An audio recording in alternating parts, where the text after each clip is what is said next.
Today we have a new Legend and Flashback collection here in Diamond Dynasty. Yes, I've kind of started a bit off stream and getting things done. Basically, to get Ted Williams, you need to get 24 vouchers. You gotta collect everything in the game besides one collection. And I've already decided I'm skipping the All-Star collection because of all the dang chase pack cards that are in there. Meaning, if I want to get good old Ted Williams, potentially today, we got to get Adley Rutschman and get 27 cards collected here, which means we have to get every single card outside of the special insert, which we'll call it card, Jackson Holiday, and the chase pack card, Willie Mays. I get every card besides those. Then we can get Adley Rutschman, and I would be able to buy Nate Pearson and Schwarber. And which we'll call it Bo Bichette. Is it gonna happen today? Slim chance. Also, I gotta do Cornerstone programs. I gotta finish those up.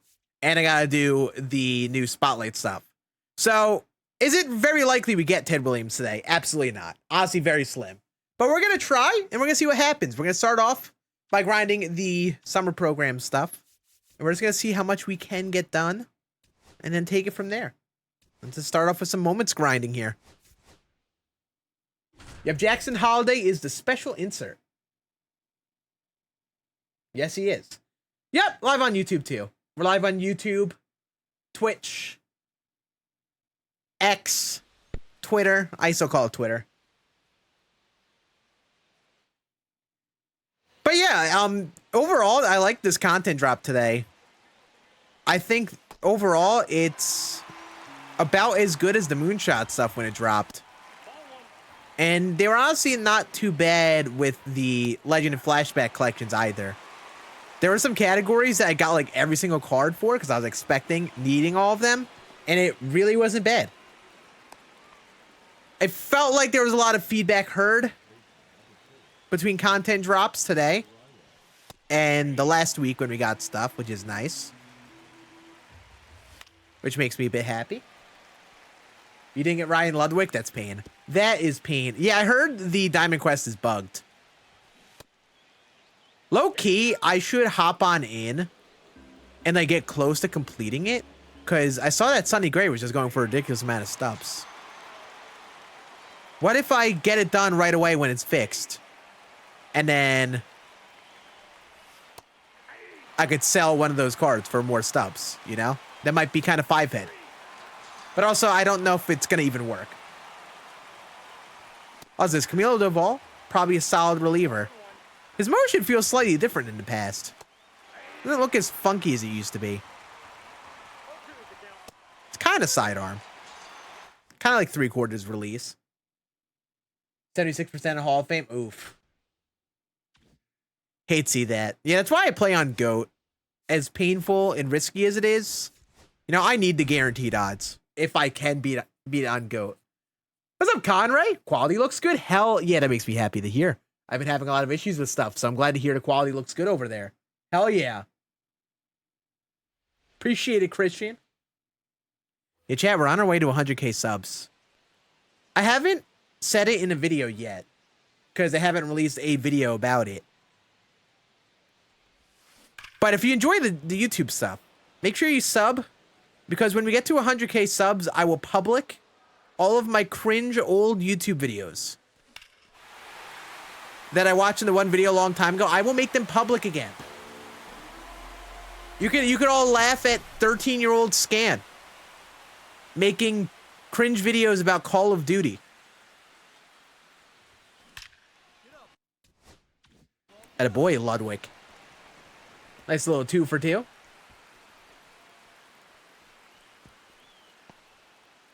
Why didn't you just buy the cards in the collections? Because I haven't been playing the game enough to have an infinite amount of stubs. And I didn't want to buy anything unless I felt like I had to. And I'll be honest, I anticipated not even being close to getting the collections done today. So I wasn't even thinking like, let me dump in my stubs to get these cards. Usually things get a little bit expensive that first day of the collection or so, give or take. And after that first bit, things kind of even out. Also potentially anticipating them doing like a flash sale type vibe. Because they did a flash sale last time at the collections with some of the more expensive stuff. So I was thinking, you know, maybe there's a chance to do one. For me, especially nowadays, I'm not like in a rush to get every card right away. We're going to actually see if we can get close. If I get with it, oh. Attaboy Zach Neto. Friggin' piss rocket. Just going to restart no matter what the moment actually tells us to do. But yeah, I'm not really trying to rush everything. It doesn't really matter to me that much. And then I saw the stuff today and I was like, hold up. I actually have some extra cards in each category I can sell for some stubs. Like, maybe there's a chance I can get Ted. Or at least get very close to it.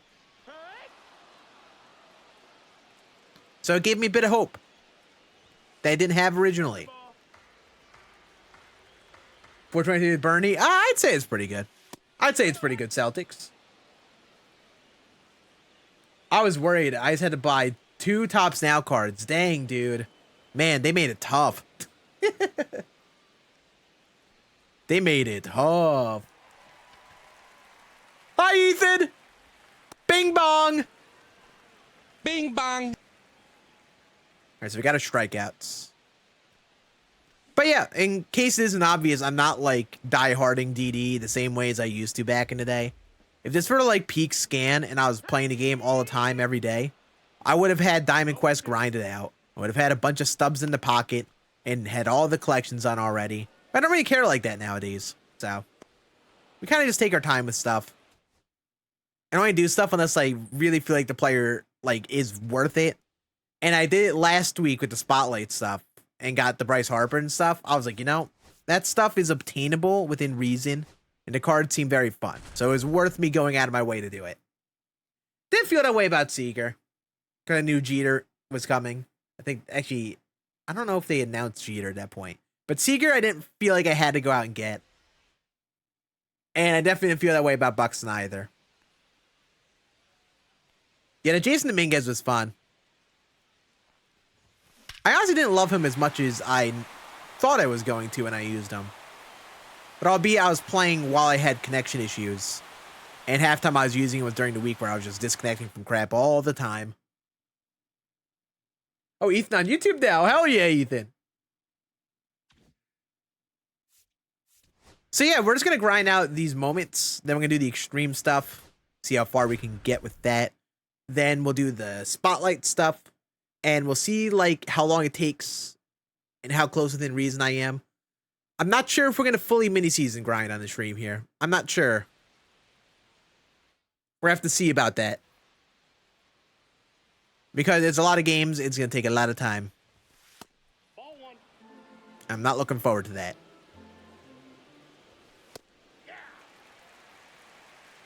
We will see how we feel tonight. If we are feeling energetic and invested in the grind, then we're going to do all the things. Nice swing.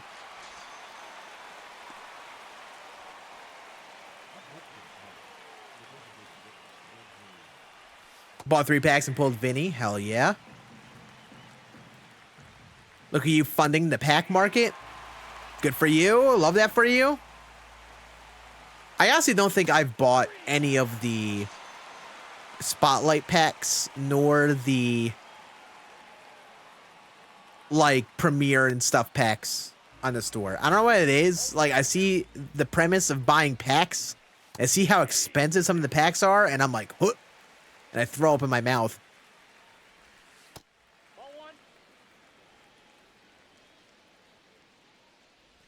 What's up, HK?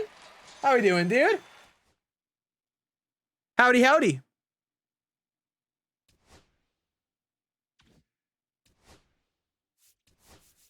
All right, 3 more moments. Not too bad. Moments are nice and easy. You can earn Summer Jose Altuve in a mini season. I thought I was saying you could earn it in this mission, in this moment. I was confused. I will say, I think in this summer collection, Adley is probably the main one that I would consider. But I don't know if I really want him because they have Posada. And I don't think I can bench my glorious king, Jorge Posada. I also just locked in Posada with that standout collection. So that is like literally me committing to continue to use that card. Because I could have made like 100K from selling him. But I got to keep using my boy. Ted Williams is the player of interest. And he probably benches Bryce Harper. Or at least moves someone to the DH spot. Because Ted Williams is ridiculous. JT Realmuto greater than Adley? Bro, but what if they dropped a cycle JT Realmuto? Then now we're talking. What's up, Cole? How we doing, buddy? God Squad? I could show that after this. Just remind me. I will try to show it after this.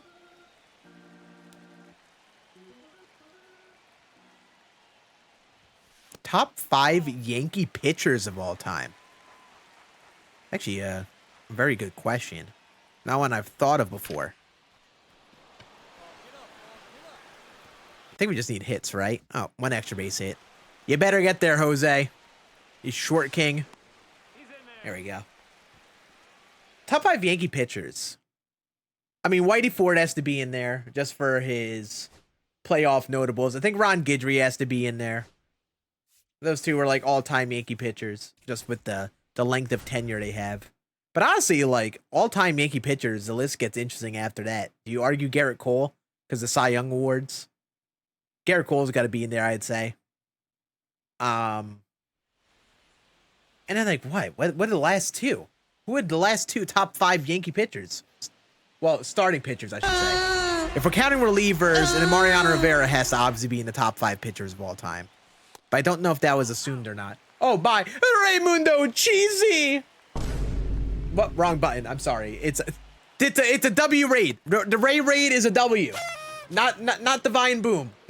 Ray, I hope the stream went well, buddy. What is going on, everyone? How do we feel a new MLB stuff today? We are grinding the summer program stuff right now.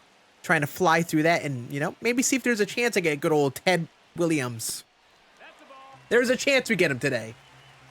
Mike Messina was great. Mike Messina was great with the Yankees. Absolutely.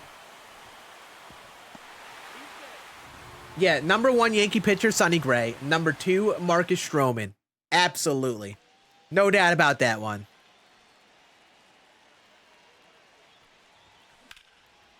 Yeah, I mean, I've never actually thought about, like, a top 5 Yankee pitchers list. Never thought of it. You missed your PC getting delivered? Oh, no. Did they try to deliver it, and then, since you weren't there to sign for it, they have to re-deliver it now? Is that what's up? Don't tell me that. Chichi Gonzalez? Oh, yeah, Chichi Gonzalez is the GOAT. For real. Now, my number 1 Yankee pitcher of all time was Carlos Carrasco, and it's not even close. It's not even close.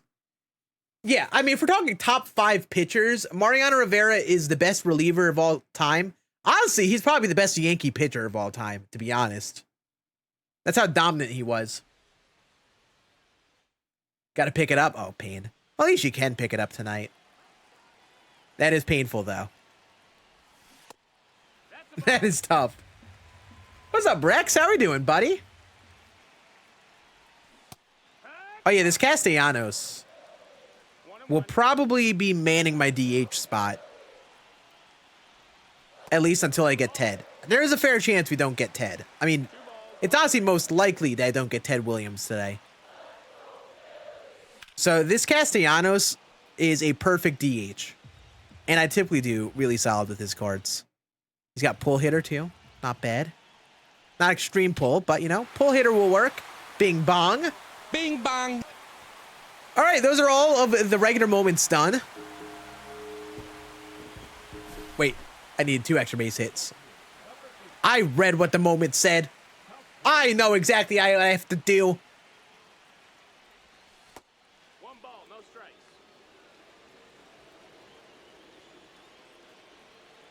Your baseball coach looks just like you? Oh. That's interesting. Oh. What is happening? I don't know what's happening. We're making diving plays out there. Brett Beatty? Grow up. All right, just an extra base hit. And then we're done with these moments. I do use precision rings. Yes, I do. I used to only use the green ones, but recently I have tried the purple one on my Game Sir controller. And it's been a vibe.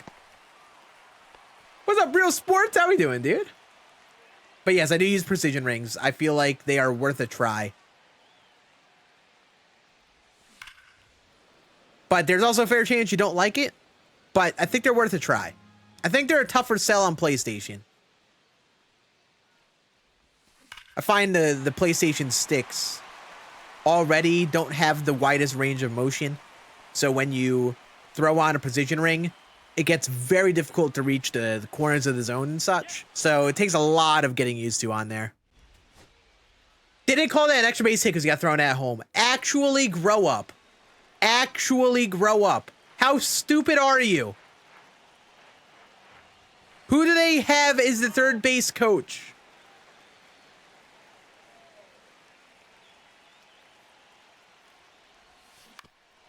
Oh, brother.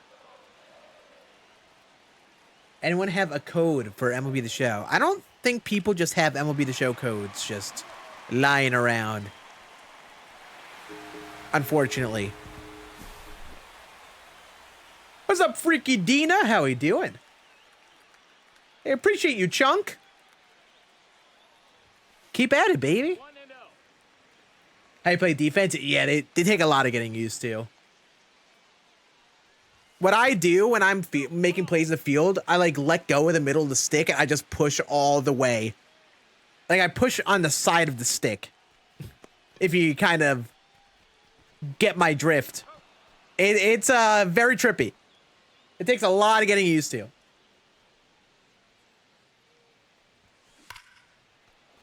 I hit it 40 degrees in the air. So that's going to be a fly out to the track. Yes. Hey, what's up, Mikey? How we doing, dude? Appreciate the super chat, buddy.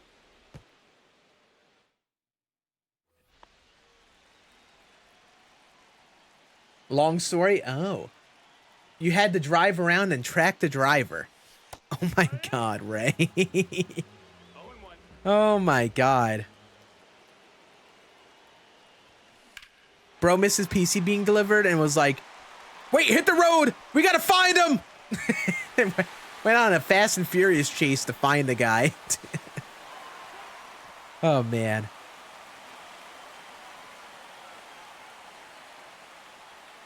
Yeah, I actually do have a TikTok.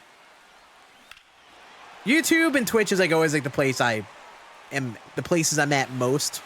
I do post on TikTok every so often. I honestly have to be better to post here more. All right, let me show the God Squad for the fella that wanted to see it. This is not the God Squad. This is the Mariners Color Storm grind. This is the God Squad currently. Let me do this. I have a button for this.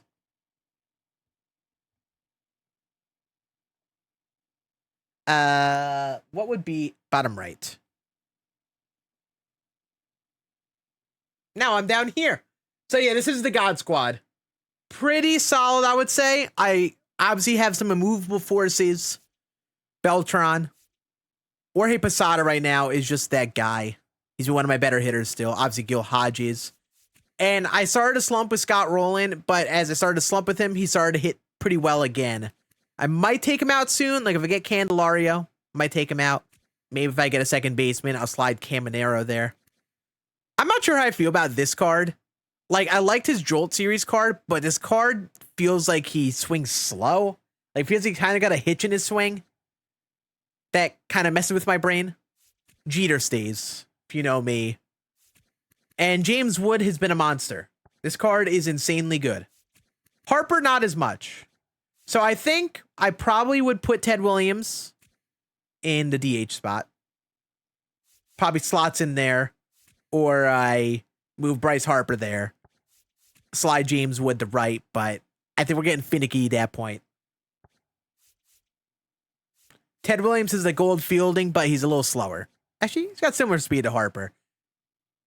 But if I were to swap him out there, it's probably identical to Harper in his primary. So I probably will just throw him in the DH. And then pitching wise, I got to find one more starter today. I tried Bob Feller for a game and just dookie buddy cheeks. We're calling it buddy cheeks now. And yeah, this is the God Squad.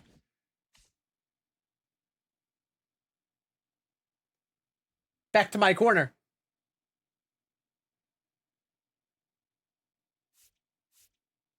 If you play it, you'll get better for when you get out of the show 25. Play MLB The Show. If you play it, you'll get better for when you get out of the show 25. Good thinking. Good thinking. Good thinking. We're bringing up the good points. Play the game. I'll get better. Yes. Yes, YouTube chat. YouTube chat. Let's play the game. I want to try these moments, actually. I'm very intrigued in the concept of these moments. So you score 1 run in an inning. What if we just made out right here, right now? Cock and balls. I think I had enough to run with it at first, Yoda. And then once the second half, the message came through, I think I lost composure. How we doing, Yoda? It's good, buddy. How? 12, 11, 10. I don't know the math here. And I don't want to do the math. Hopefully this gives you most of the stars, if not all the stars, to beat the whole thing. Because I want to do this. If I play more, I get worse. Good thinking. Yeah, you know, good point. Watch if I extra like a hawk. Oh, yeah, I think I did too. When I got my PC. I think they actually had me sign for it. And I think I got like, might have gotten a call or something saying I need to go out and sign for it. Oh, is the moment not loading? Oh, hell yeah. The game froze! Oh. See if it works this time. Might need to give it a good old restart of the app. I think we're going to. It totally is not working. Classic MLB The Shoe. Haven't opened MLB in like a month, you know? Hell yeah. Hell yeah. 70 stars from the hot streak. Okay.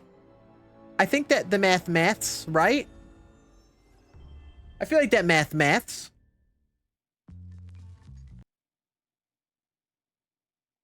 That split gate BR is kind of sick. Yeah, I've been playing a bit. This has been like my, when I'm sitting watching videos on YouTube or watching whatever, I'll play the show.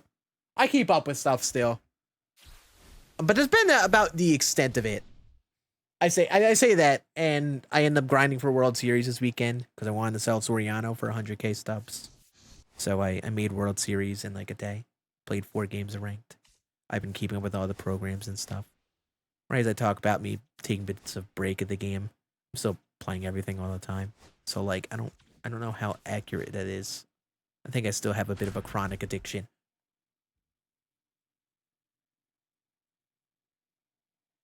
But yeah. Splitgate is sick. I haven't played it yet. I have mostly been playing Destiny 2 in my free time. Playing that with some buds. Kind of getting them all prepped because there's a DLC that comes out in the game next month.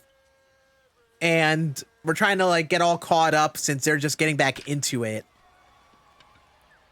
Nice. Baseball!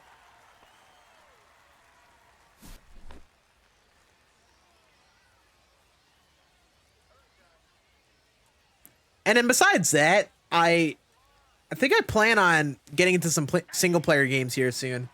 I do really want to kick off this second channel I have planned, that I've had planned, where I kind of make, I guess we'll say kind of video essay style content on other games. The premise of the channel is playing single player games, or at least other games I haven't played enough of. I think I want to start off with mostly single player games and kind of like describe why I like the games that I go through and play. Because I have been a live service game addict for the past, 12 years?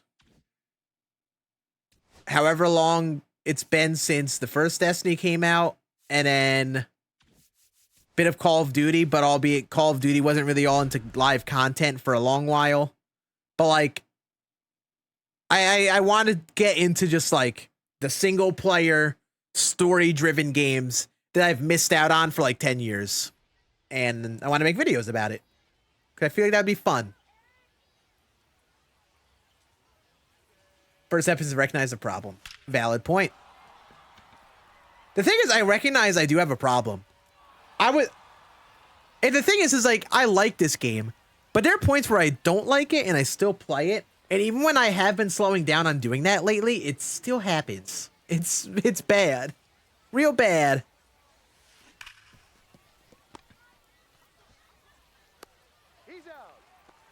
Oh yeah, I am playing The Last of Us. That's actually first on the list, Ethan. Loved the show. Obviously have a long time until season 3. So yeah, I will absolutely be playing those games, and I think they're first on the list. I started Last of Us 1, but never actually finished it at all. Nice play, dork. Are drops on? I don't think drops are on Twitch, right? Restart. Can you grab the camera for a Lamar edit? My camera is mounted in a very annoying spot where I don't think I can grab it. What type of question is that? What the heck does this Lamar edit? What does this Lamar edit have? This is...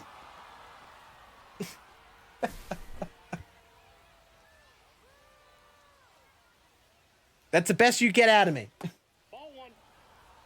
Playthrough on stream?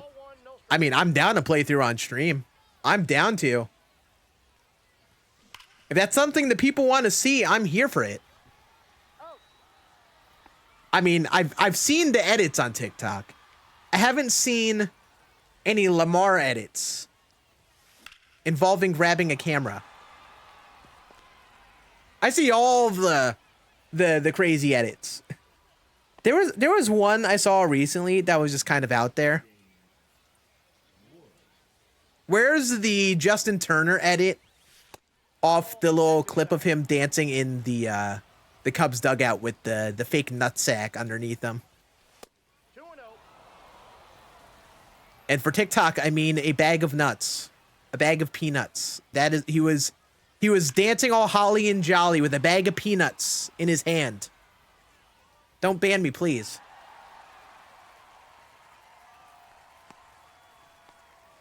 Can I carry you in co-op? I don't play co-op at all, so I'm good. I'm good.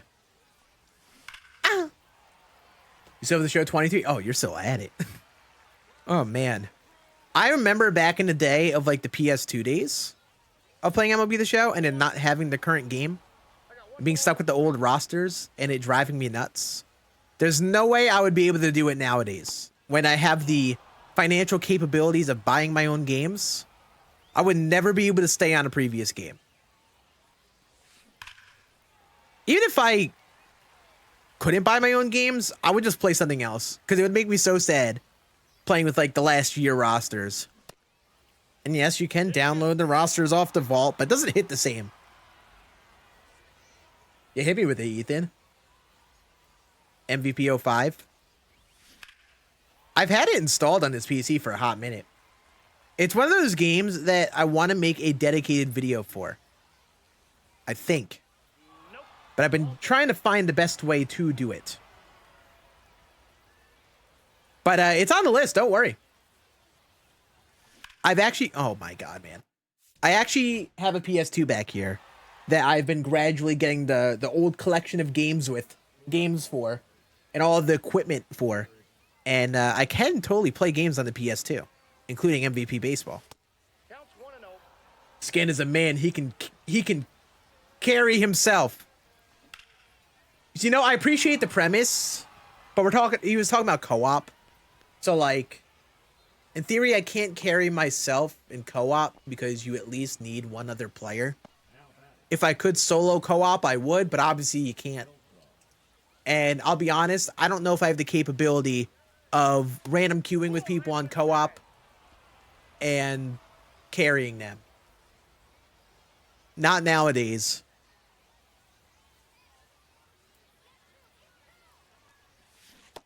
I ain't like that anymore.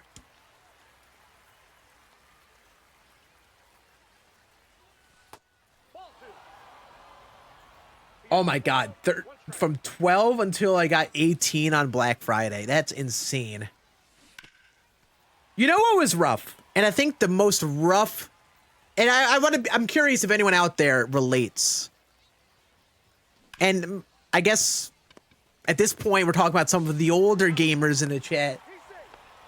But where are my gamers?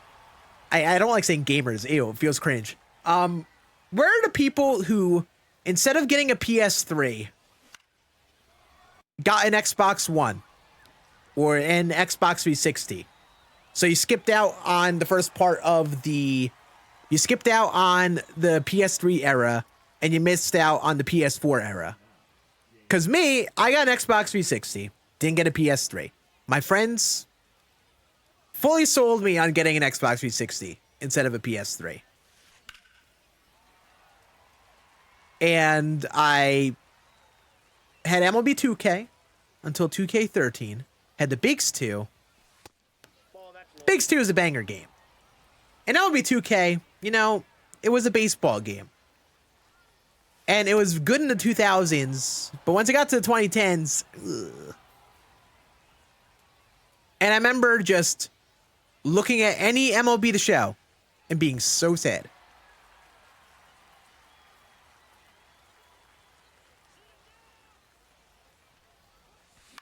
Like, man, like, I missed out on so many great years of MLB The Show because I was sitting there playing MLB 2K13 until 2016. Bang. Bing bang. James Wood. That's my GOAT for real.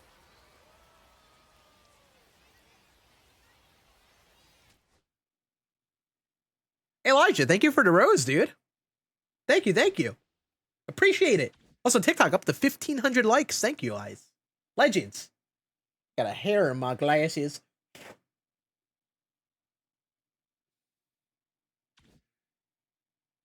Yeah, so I had an Xbox 360, played MLB 2K until 2K13, had the Bigs 2 as well. That kept me okay for a while, even though 2K was just downright dookie.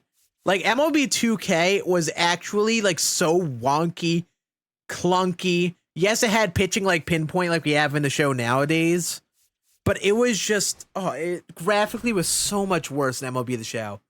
And I don't know if it was because 2K was just bad or MLB The Show was just so good graphically and it was so ahead of its time back in the day. But like I had major like FOMO back in the day. And then I got MLB 16 and a PS4. Literally because of how much I needed baseball games again. I needed a new baseball game. MLB 2K was driving me nuts. And at around like this 2016 era, the only Xbox option was RBI Baseball. Yeah. That's a ball.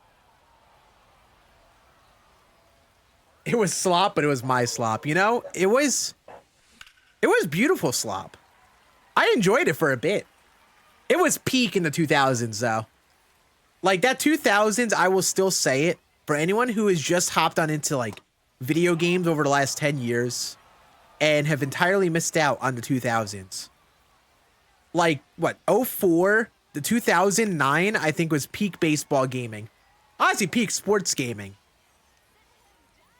But the best era for baseball games. You had MLB 2K, All-Star Baseball, MLB Slugfest. Eventually, Slugfest evolved into the Bigs. Bigs was also great. You had MLB The Show, MVP Baseball. And all of the games were, like, good for their own purpose. Like, I don't think there were any games I had played back then that were, like, bad baseball games. Oh, and we're even entirely forgetting Backyard Baseball. Like, such an elite era for baseball games. Where, like, There were baseball games competing against each other, whether you're trying to be a realistic sim game, an arcadey style game, literally backyard baseball, its own thing. It was sick. And then in the 2010s, sports games kind of lost all their competition, and they kind of kept on dwindling down to where the leagues were just licensing one sports game per league. And that's when NBA 2K became like the only basketball game, basically. NBA Live was on and off. Madden became the only football game. FIFA, I think FIFA, and there was another soccer game, I'm forgetting the name of it. Point is, there was an era where,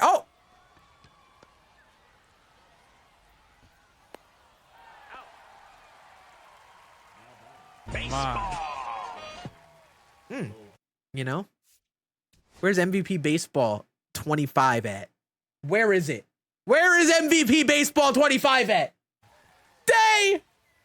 With the 68 months. Day, I love your face, buddy. I hope you have been well, my friend. Get some Scann love emotes in the chat for my dude.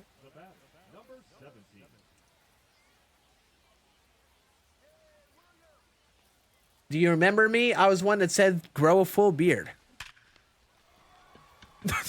No way I hit him twice in a row with Scott Rowland. There's no way that happened twice in a row. What is happening? What the hell?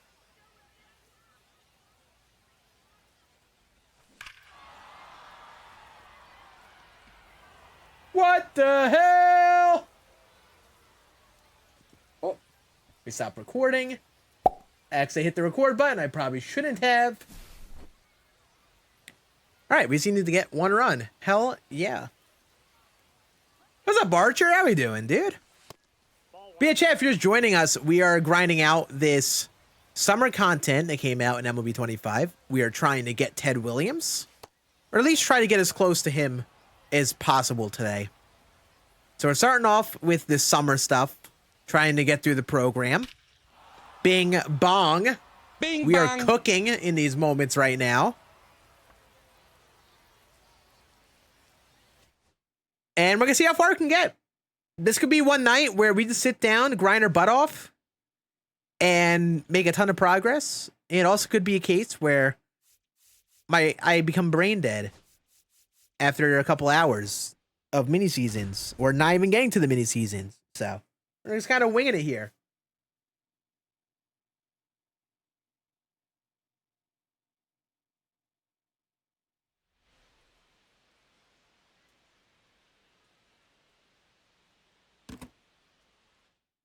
Just clocked out. Hell yeah, baby. Oh, hitting the range. Oh my. Oh my. Yeah, it's apparently bugged, Forest. They tweeted out saying that they noticed problems with it, which is kind of weird. Kind of weird how they had a bug with that for the first time.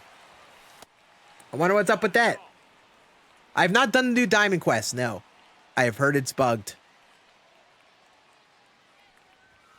Where apparently you can beat it, but the map doesn't end.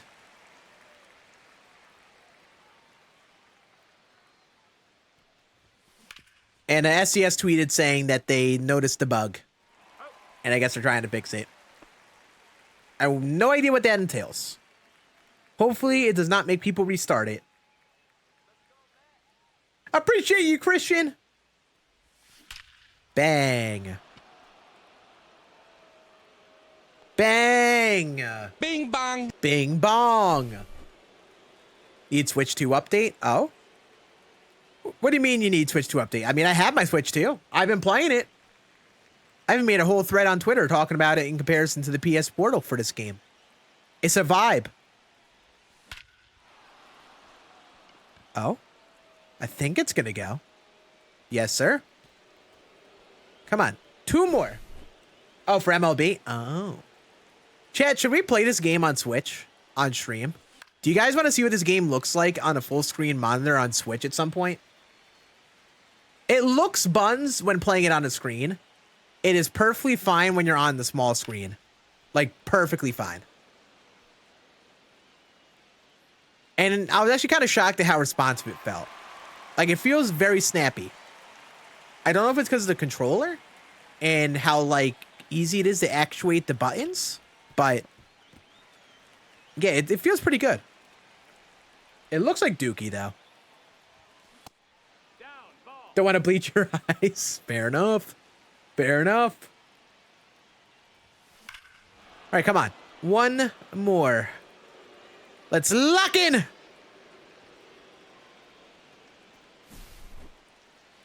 Come on, Gilliam.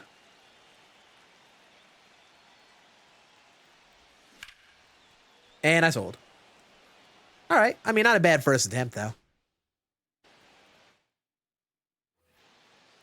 But yeah, the Switch is actually pretty solid. I'm contemplating getting a normal controller for it. I'm definitely not going to get the Pro controller. But I do want to get a normal controller. Not as much for MLB The Show, because, like, I mostly plan on playing MLB The Show, like, portably. But I do want to get it for, like, other games. The Joy-Cons are nice, but it just isn't as comfortable as, like, a normal controller. The GameCube controller, I have heard the GameCube one is sick. Especially the one for the Switch 2, because it has, like, the gyro stuff on it, too, right?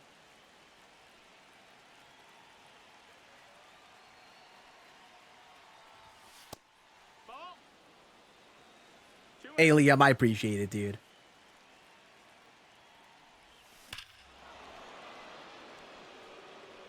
You know, I will see comments like that where people say, bro, you deserve more fans. Bro, you deserve more subs. I'll see stuff like that. And I feel very appreciative at the moment. And then when I'm sitting on my own, just thoughts on my own. You like to overthink everything.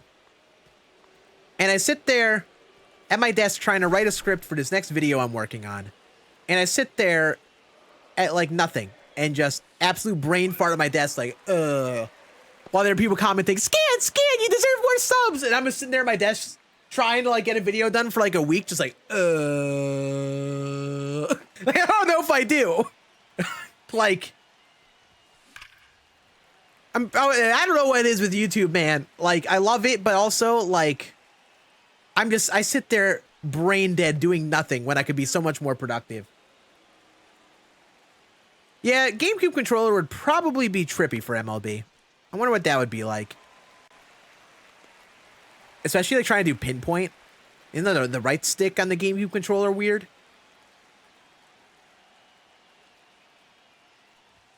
Can't watch Yankees, Red Sox, so you don't have Yes, Nesson, or extra. Ugh. Yucky. Hate that for you. Yeah. Blackouts are stinky.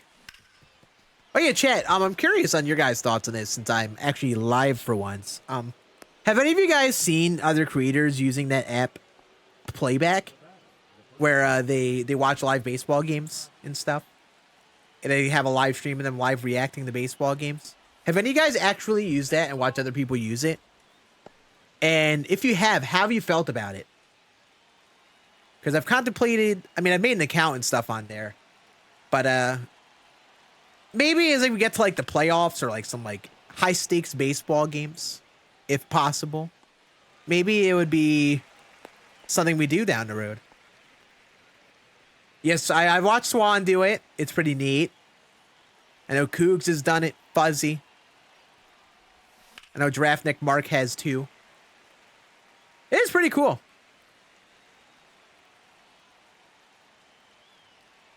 It does suck MLB The Show isn't cross-play progression. It is. It is cross-progression. That's why I can grind on the Switch and then hop back on here. You just got to connect your account on theshow.com.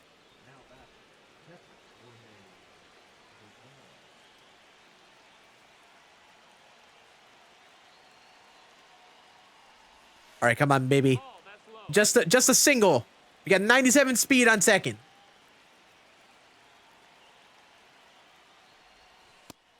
Look at it!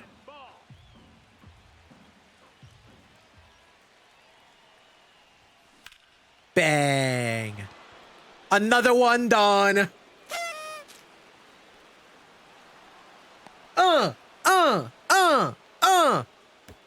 YouTube folks, love you to death. Music should be muted on the YouTube stream. Trust me, I'm listening to music. I'm not a psychopath just bobbing my head, nothing.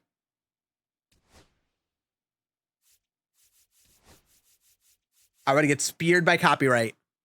All right, so next up.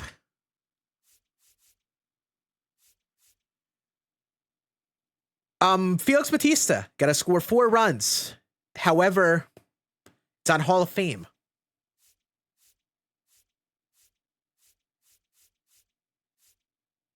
Fair enough. I think we could do it. I was the other thing that's nice about these moments is you could just stack your team. You go like all lefties. Don't spam on you in the YouTube chat.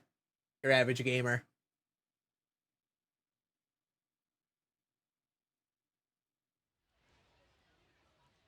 What's his hot streak? Basically, they're moments, they're extreme moments, and it gets slightly more difficult as you go up.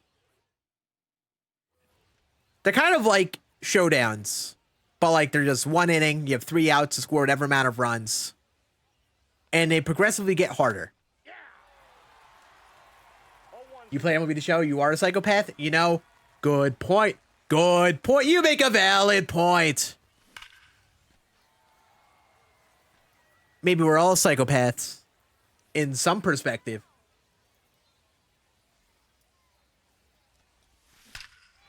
Bang! Bing bong. That's a good start. I mean, I am a Hall of Fame warrior.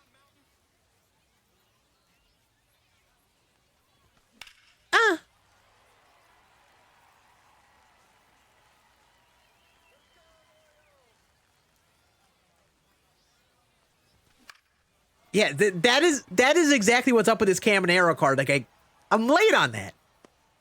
And there's something with this swing that makes me swing naturally a little too late. So I can't hit inside fastballs with him consistently.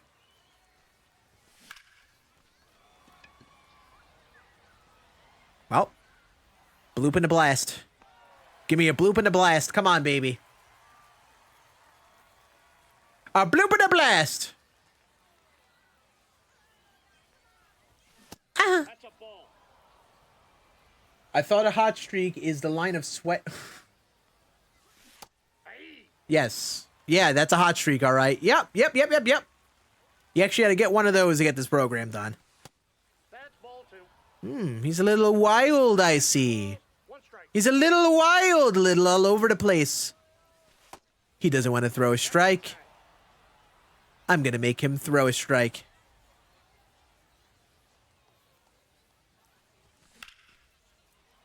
And I still swung.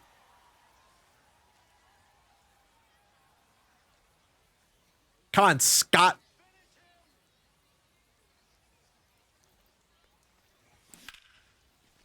Oh, the thud was so depressing. It's a hit, though. So no need to worry. That was the hit we needed. There's the bloop. Now, a Ryan O'Hearn blast.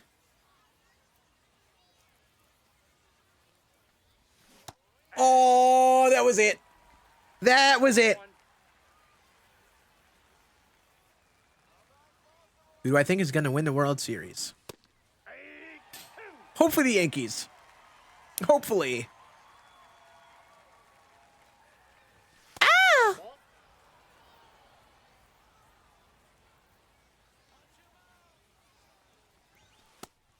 All right, we're making this an AB. Come on, baby. Come on, we're at Shield Woods. I know it's not like the Shield Woods of old, but just gotta poke a fly ball somewhere. Oh, that was it! That was it!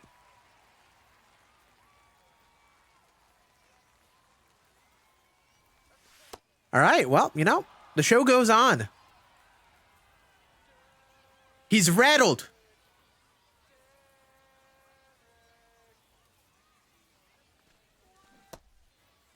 That slider was gross. That was filth. But Freddie Freeman exists. Yeah. Yeah.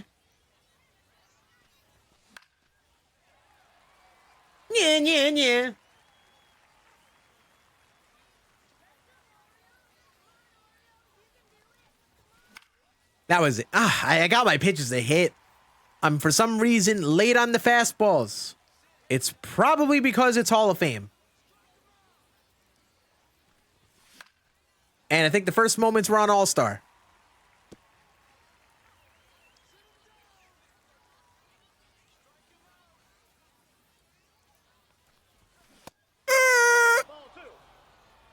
Forgot this card is a sinker too.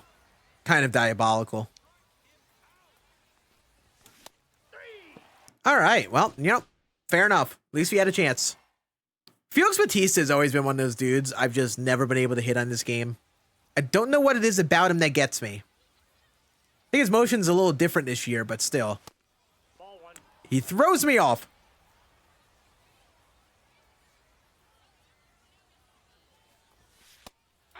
Should have swung at that.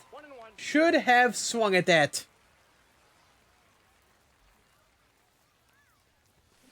Bang. Hip, hip. Bing, bang. Yeah, that's why we keep Posada there, and we do not plan on using Adley anytime soon.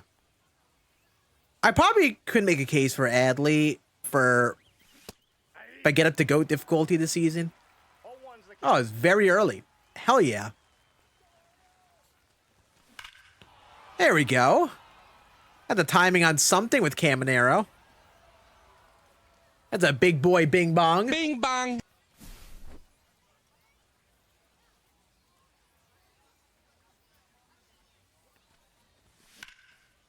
We just need a run. This is cake.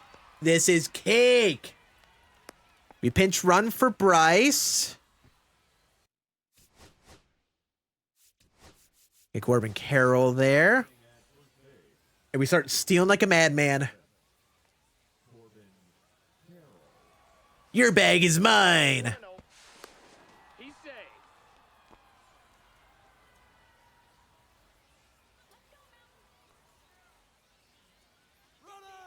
Yep, easy. Easy. All right. No strike. There we go. That should be, what is this, number 5 or 6 down? Maybe I shouldn't speak so soon, but I feel like we've got this one now. It's in the bag. The fries are in the bag. Yes, they are. Another one done, baby. Hooray! Suck it, Felix Bautista. I think it was 6. Let's see.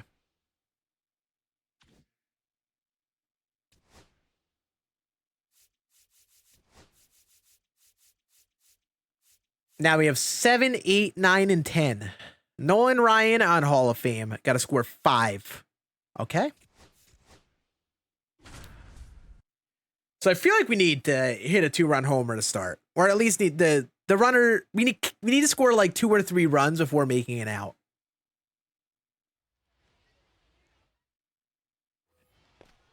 All right, let's go. Yeah, All American Park.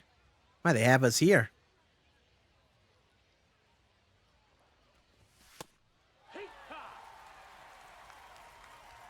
They do have us starting in the 2 spot in the order, at least. 1-1.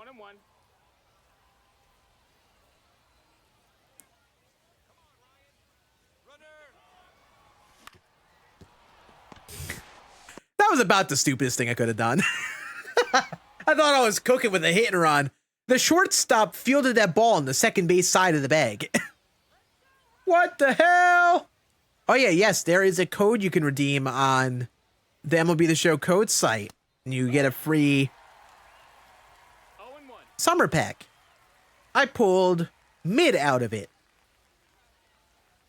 I pulled the Carlos Pena, which could have been worse. 0-2.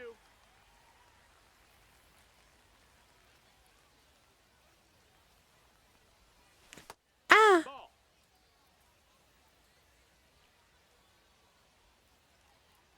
What is the time in America? 6:34 p.m. on the East Coast here. Ball. What's the code? Sunshine. In all caps, I think. I don't know if it matters. But the code is Sunshine. Full count. Got Robles? It was meant to be. That's a good start. Bingeth, Bing bungeth. bang. I think that's kind of the name of the game with Nolan Ryan. Just expect that he's not going to locate super well and sit dead red fastball. Ah. Yeah, and you put the code in on codes.theshow.com. They were having a ton of problems with it before. I don't know if it's fine now. But they've been doing this codes thing for the last couple weeks.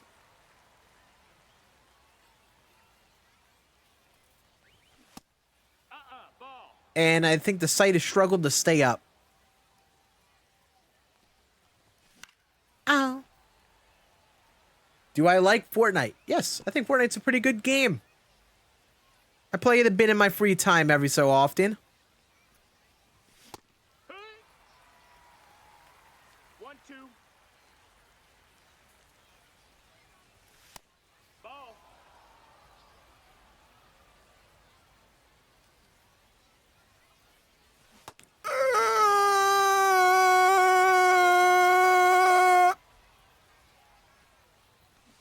Strike.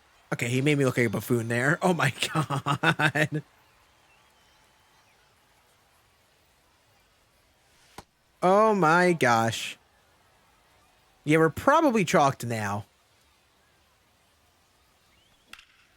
Yeah, we are definitely chalked now. Number 3. Nolan Ryan gooned on you. He what? Nolan Ryan what? Ball. 1-0. Nolan Ryan what on you? Oh, brother. We might need to reword that sentence, my friend. 2 balls, no strikes.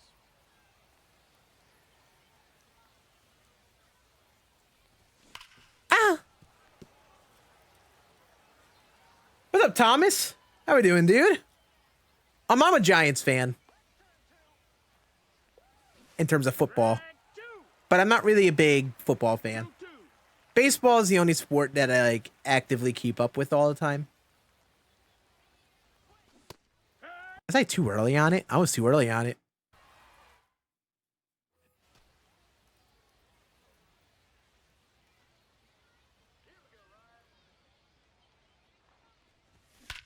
There we go. Found a timing there. Yep, want to start off with a nice little 2-run shot. I need Gilliam Hodges to get on base.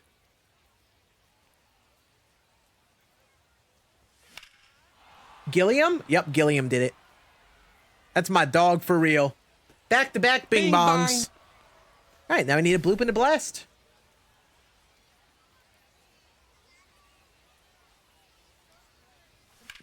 Bro, he is actually just lacing fastballs right down the middle.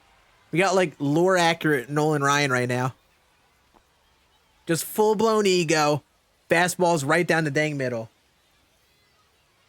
Best stuff for hitting? You mean like equipment or settings? Is that what you're asking? It was a misclick. It was a misinput. It was a misinput, I swear.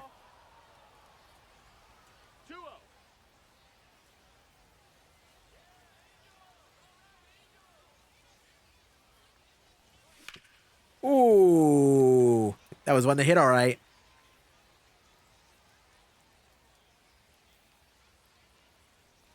Settings? Well, settings aren't really universal, but I do highly recommend using zone hitting. And if you are especially newer to the game and are trying to really improve, then you probably want to learn one of the strike zone views, like strike zone or strike zone 2, because you're closer to the strike zone and you can see balls and strikes easier. And if you play a lot and you find that you slam the PCI everywhere, you may want to try getting precision rings by Control Freak and putting them on your left stick. That is a piss rocket. We locked in. Bing bong. Another one done. All right, Junior Camanero's waking up. He's showing up to the ballpark.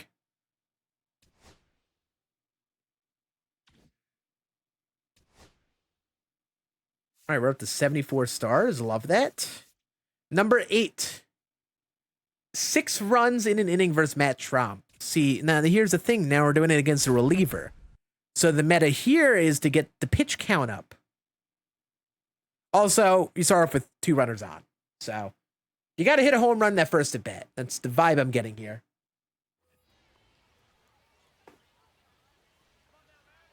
Thank you, Ted Williams, for helping you complete live series. Oh? What'd you sell some rewards that people needed? Hell yeah. I know baseball doesn't exist. I know who he is. They make some great content.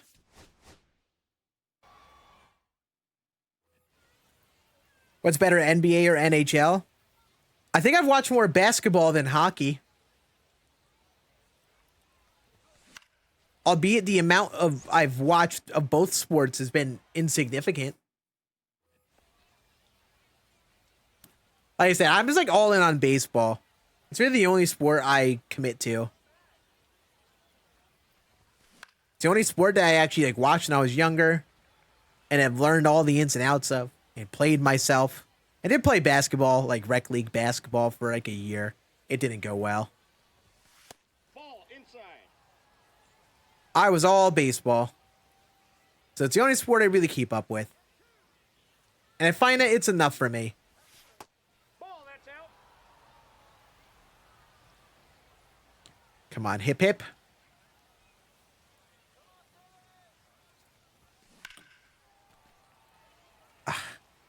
Man, those glove side sinkers with Strom get me with the righties. That one didn't get me, that 4-seam. Run. Brother, why are you even considering throwing back the first that quickly? You know how ridiculous that was? That's a good start. What position I play? Second base, second and third. When I played back in the day, that's mostly where I play. Would play some outfield as well. I was one of those dudes that just said, you know, I mostly play this position, but I'll play wherever. Outside, that's a ball. So I sometimes kind of get put wherever I was needed. Albeit when I played baseball, it wasn't super competitively. Okay, Camaro's cooking right now. Oh my gosh. That was a piss rocket. Bing bang.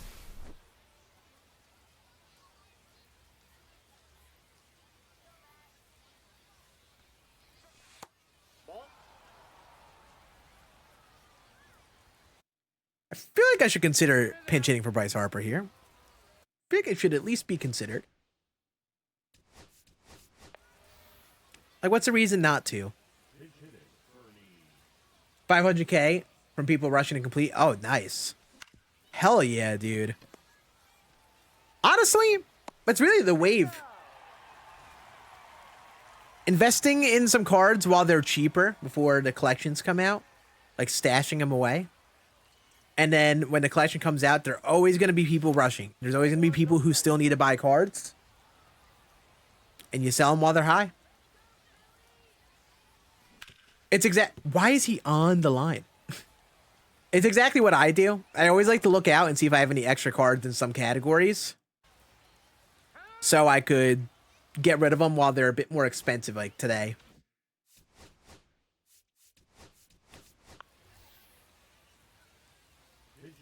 You have video recommendation? Hit me with it! I'm always all ears. I mean, when I played a bit of outfield, it was kind of everywhere. Albeit, this was literally just like a town ball rec league. So, like, the amount of people who were even hitting it to the outfield was not significant. Nowadays, I actually joined a rec baseball league, a rec men's league this year. And I've mostly been playing second base, but I've also been playing some left field. And left field has been an interesting experience because not only had I not really seen fly balls in 10 years, I haven't seen grown men hitting fly balls to the outfield. Like people who actually have any sort of power. That's now nice. That's how I lose that moment. That's how I lose that moment. Sick. Hooray! Nice.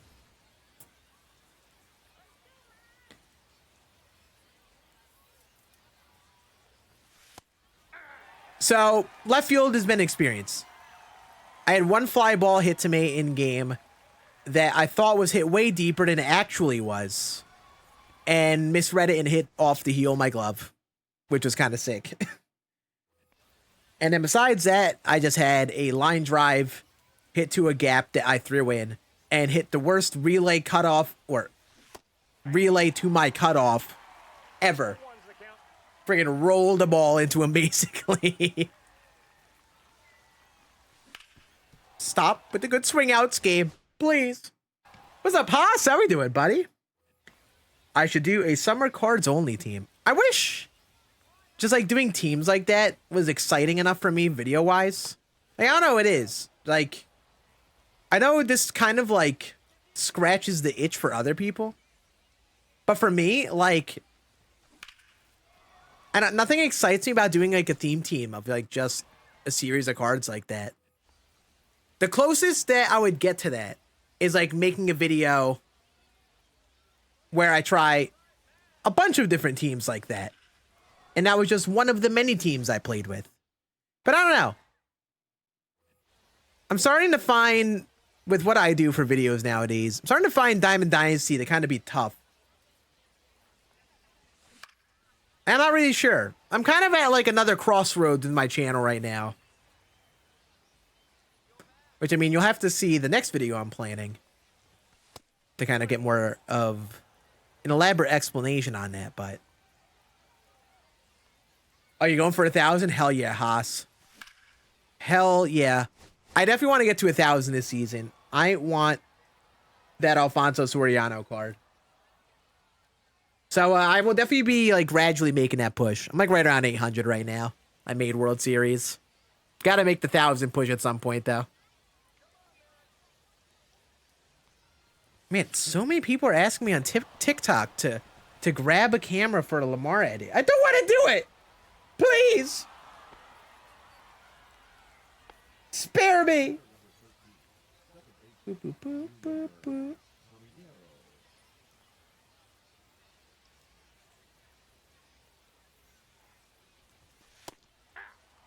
Oh. I see the edit.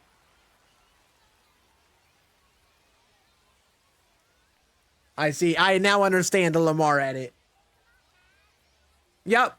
The Diamond Quest is indeed glitched. SES has put out a tweet about it. They have put out a tweet about it. Each collection had their own captain. It would be fun if it were balanced.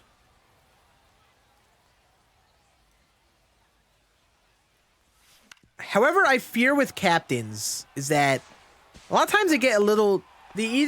It's tough to find the balance of it being a balanced, fun experience or a balanced, rewarding experience without being overpowered. And as much as I love captains having like a significant play, not again. Sonic, I don't want to be your friend. Stop sending me a friend request. I don't accept friend requests, please. But I turn off my Xbox notifications. But I find that with captains... Where are you? Where is this guy? Where is this dude? Where is this dude?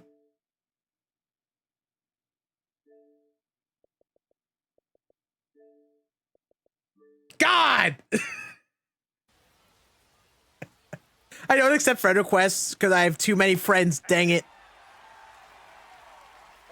What am I doing? We're doing the extreme moments in the new program that dropped today.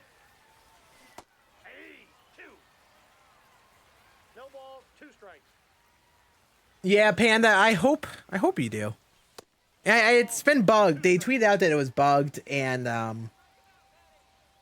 guess it's been happening for a bunch of people. Probably like everyone. Chev with the fat raid. Oh my, Chev. I appreciate it, buddy. I hope the stream went well.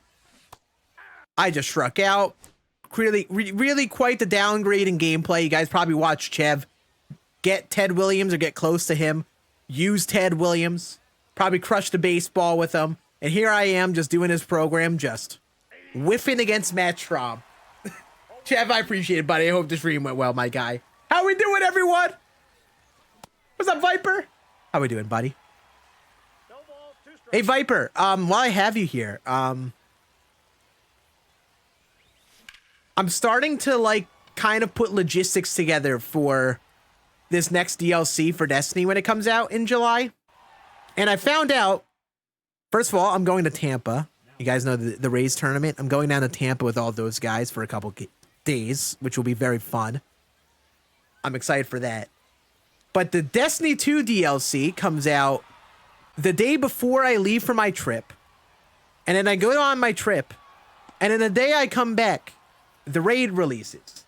So I am anticipating, one, grinding the heck out of Destiny 2 the day before my trip, getting through like the campaign and stuff, getting as much done as I physically can. Then I go on my trip, come back from my trip, and then hopefully have a team ready to grind the day 1 raid. And hopefully I'm at a point where I can play the day 1 raid. Hopefully. And if that's the case, we need to get a squad together. So I need to recruit a squad, and I need to know who is grinding D2 like that. If you're hopping on that DLC grind off the rip, because if you are, I think we need 2 people for a day 1 raid squad. I think it's July 17th, 19th. DLC drops the 16th or the 15th, and then the raid is the 19th. What's up, Jack? How we doing, dude? Ah.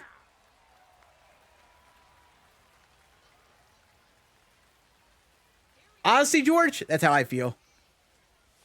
Could be worth the gamble in case you do get the card.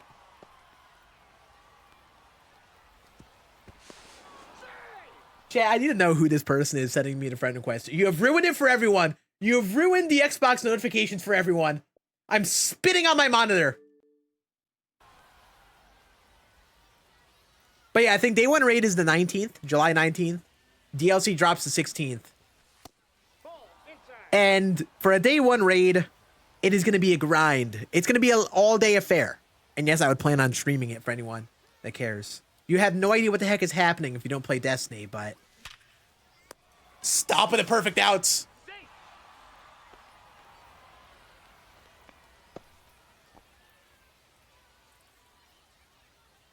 But yeah, chat, I guess back on the subject of what we're doing here. We're trying to get the summer program done. Obviously. Probably want to do this collection to get Ted Williams. Because I'm skipping the All-Star collection. Because all the dang chase pack cards in there. So I'm trying to get this program done and see how much we can get done of this stuff today.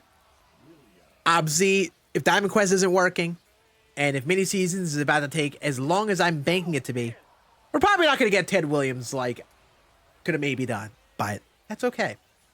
That is all fine and dandy. And I sold. But we're going to see if we can get this program done. And then, I don't know, maybe we'll do the Diamond Quest if it's working by the time we're done with it. Never touched the co-op. Yeah, see, I made the mistake at first with the OG Destiny of playing the campaign in a story and thinking that was it. I was like, you know, the story, I don't get the story. I don't love the PvP as much as people do. So, like, I don't know. Maybe I'm missing something here. And then I stopped playing it. And then, like, I think a year or so later, in that ballpark, I had friends that I'd play games with, and they were like, oh, we're playing Destiny 2, and we're doing raids. I'm like, oh, what? And then I actually got caught up, did Vault to Glass with them. Once I realized there was, like, other stuff to do in that game, and the real grind of the game wasn't, like, completing the story. It was, like, leveling up your character, grinding for new guns and stuff. I was like, oh, I'm in. So I played a bit of D1, played a bit of Destiny 2 when it first came out, and then took a very long break. I learned that playing Diamond Dynasty scratched that itch. Nice. Let me send the runners. That's big brain right there. So I played DD, dropped Destiny, And then last year, they were coming out with the final shape, and I was like, it's like their big DLC, the biggest DLC they had. It was basically their Avengers Endgame of the game, and I was like, you know, it would be fun to get into that game. I was kind of getting burnt out on the show. I wanted to scratch that itch again of like grinding for gear and things like that. So I got back into it, and I've been playing it ever since, and it has been a fun second game for me. I am a bit more casual than some of the grinders in that community, but 2 balls, 1 strike. it's fun. DQ is fixed. Hell yeah. Hell yeah. Love to hear that. Did they tweet out that they fixed it? I guess so, right?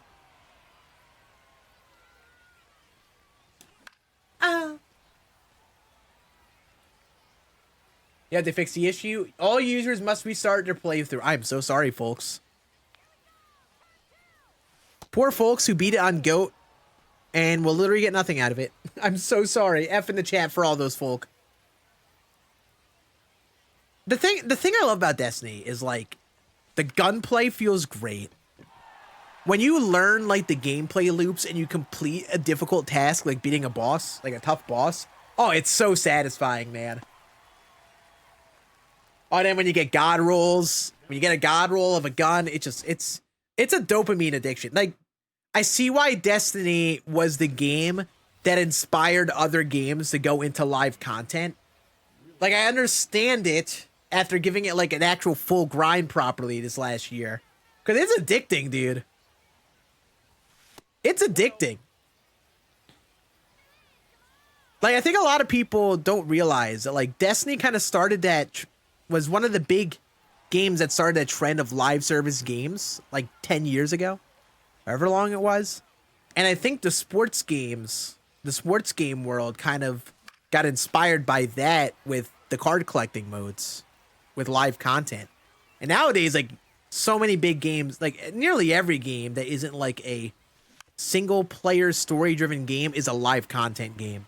And that started all the way back then.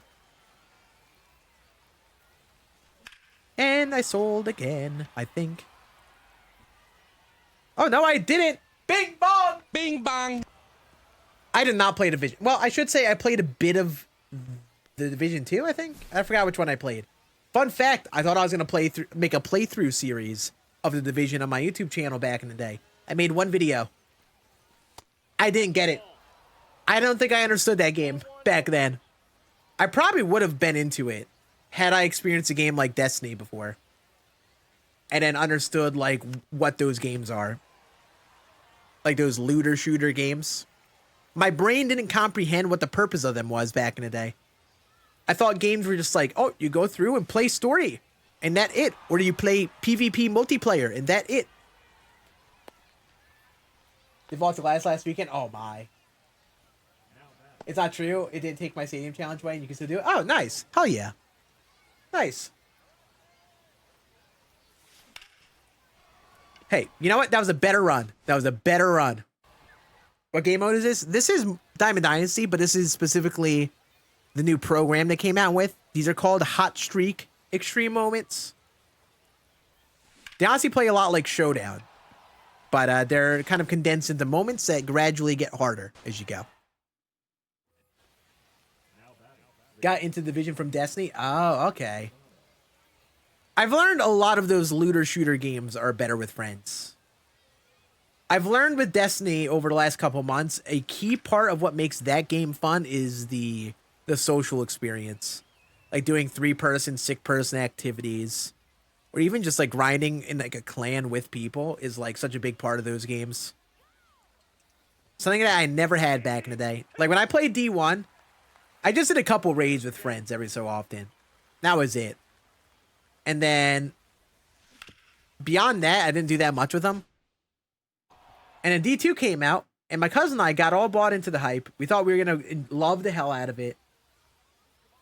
Came out on PC. We were excited. And then we realized that, you know, in order to do a lot of things, you need other people to play with. And we only had 2 people. So, yeah. Wait, your birthday's Sunday, Zero? In case I don't see you, have a good birthday, my dude. Is this live? Yes, it is. Mr. Syracuse Orange Gray. Oh, Syracuse? Shout out my favorite college football team. Syracuse Orange, baby.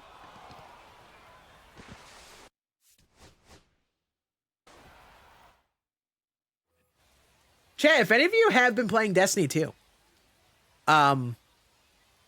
we totally can add people to our clan. So if you're like anyone who's looking for a clan on that game, feel free to shoot me any messages anywhere on socials, whether it's like Twitter, whatever, Twitter, Instagram, wherever it's easiest to reach out to me. And you say like, hey man, like you have a clan and I'll get you added and get you in the clan. Because I know what it's like to be a solo player and how painful it is.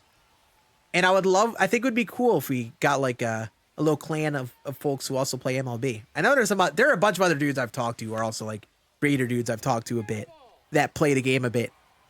They might have their own groups and stuff, but we could get a clan together, a bunch of dudes. Ah! So haven't done a GM Nightfall? Honestly, I don't know if I think we did the GM last week and that was my first GM Nightfall. GMs are fun. They're tough, but they're fun. What's up, W2? How we doing? That's inside. You the man even though you're a Yankee fan? Hey. I appreciate it. But not all of us Yankee fans are doofuses. Not all of us Yankee fans are doofuses. Ball, that's in.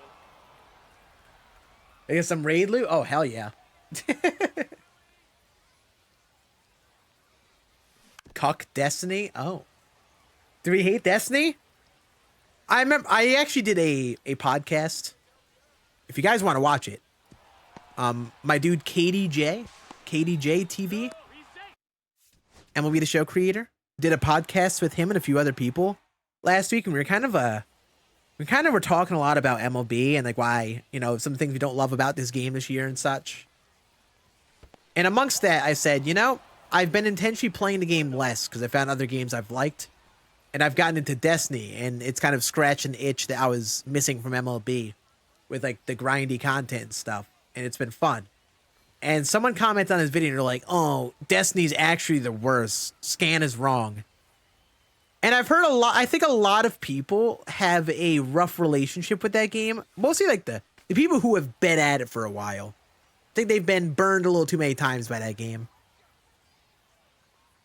Which I'm realizing is kind of what is happening with MLB The Show.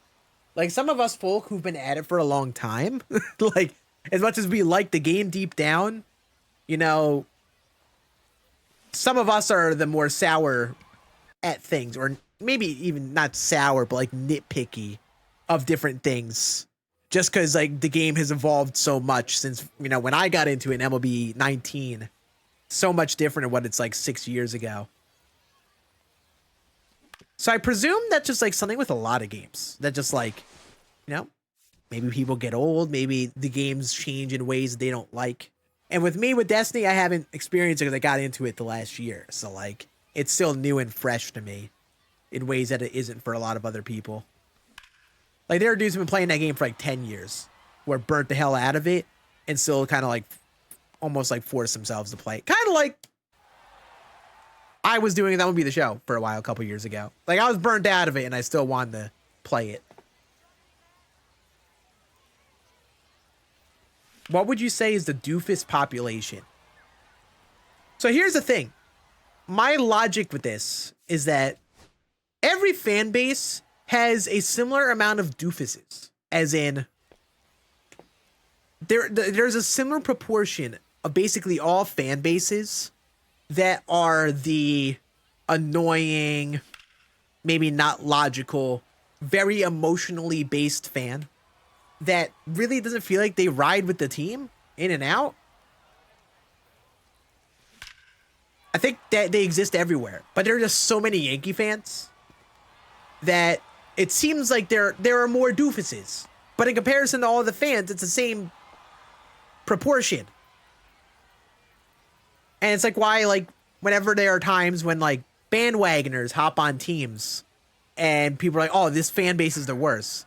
But a lot of them are bandwagon fans who just hopped aboard a train who don't really like get the vibe, you know? I'm a lifelong Yankee fan who is rooted for them through thick and thin, who has watched some painful years, but has also like learned baseball and like understands maybe a little bit more about the game. But also that if the Yankees lose, it's not literally my life.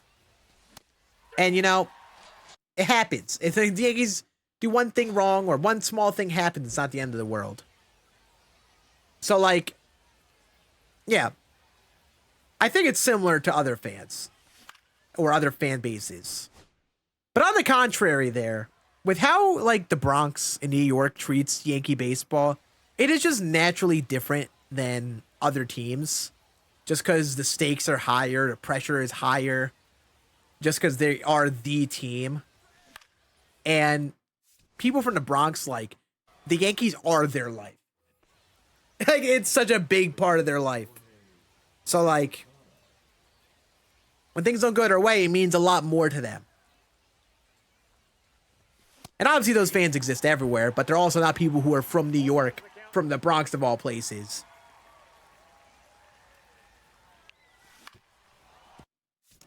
So, yeah. Point is, yes, there are more Yankee fan doofuses. And I understand why people just, like, lump all Yankee fans into being annoying. I understand that. But also not all of us are doofuses. Every team has their, like, maybe, I guess we'll call them rational fans or, like, reasonable fans, I guess we'll say. Every team has them.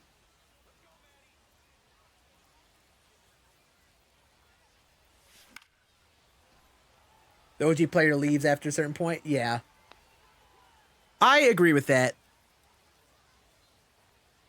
I think it's kind of the crossroads I've been... It's not really a crossroads, because a crossroads indicates that, like, I have to decide if I fully keep on playing MLB or stop playing. But it's a battle I've been fighting over the last 2 years of, like, how much of this game can I play to keep having fun? And then also make content on it, because what I make content on, and I enjoy making content on it. It's like it's a balancing act I have to constantly think of.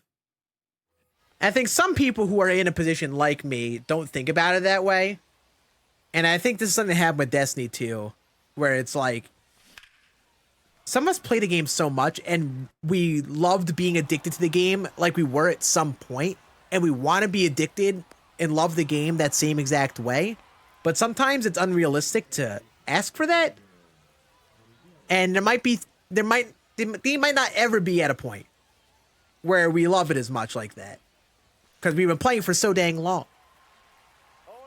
I've been playing Diamond Dynasty for 5 years. I don't think there's anything they could really do that is really brand spanking new, that adds a fresh coat of paint to it that makes me love it like I did back in MLB 19 and 20. Because I was addicted to the game back then. And it's honestly okay. I am multi-streaming, yes, on Twitch, YouTube, and TikTok. Also live on Twitter and such, but the chat is not enabled there because I can't read it. Ow. University of Kentucky fans got labeled. Yeah, I mean, that stigma happens everywhere in sports. Happens everywhere. Fine. TikTok, fine.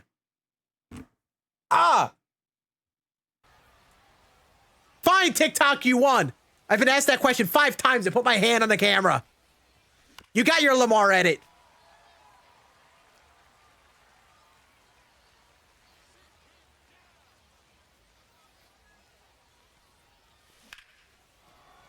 Literally right at him.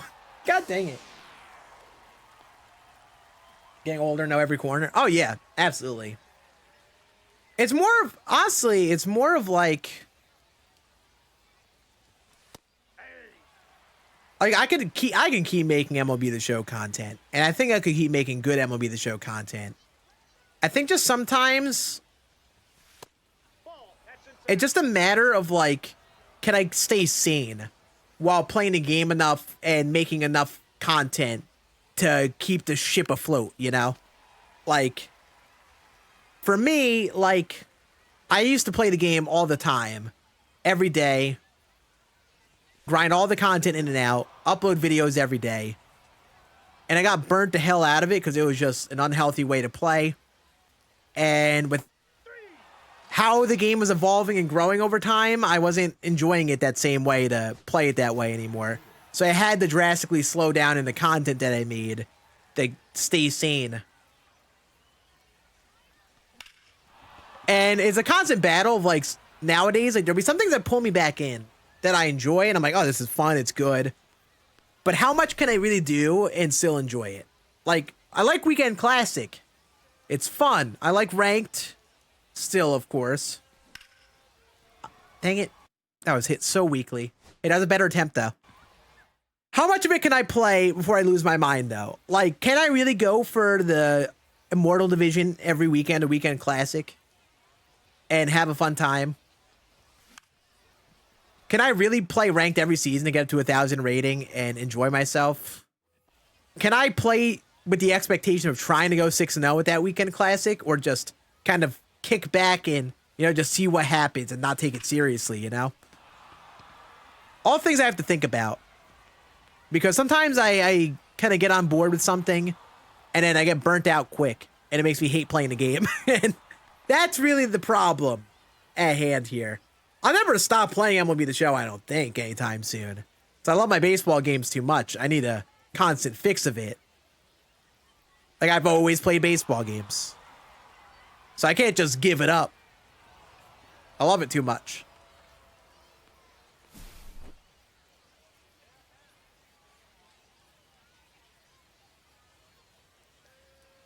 All right, come on, Bryce. I'm keeping you up so I get a lefty-lefty AB to change it up. Make it happen. You can play for 12 hours before you get... Yeah, seems about right. Like today, like if this were like past Scann, I would have had Ted Williams already. Probably. Probably would have had Ted Williams already and I'd be playing Legend Ranked with him right now. Can't do that anymore. And it feels like each year I have to like take steps back in different ways. Like find different ways to slow down and put that effort into other things. That's why like Destiny's been like purely a free time game for me. Just like keep that as a game whenever I get the itch to play it and just like try to keep it at that. And keep the content to the baseballs. Whoa.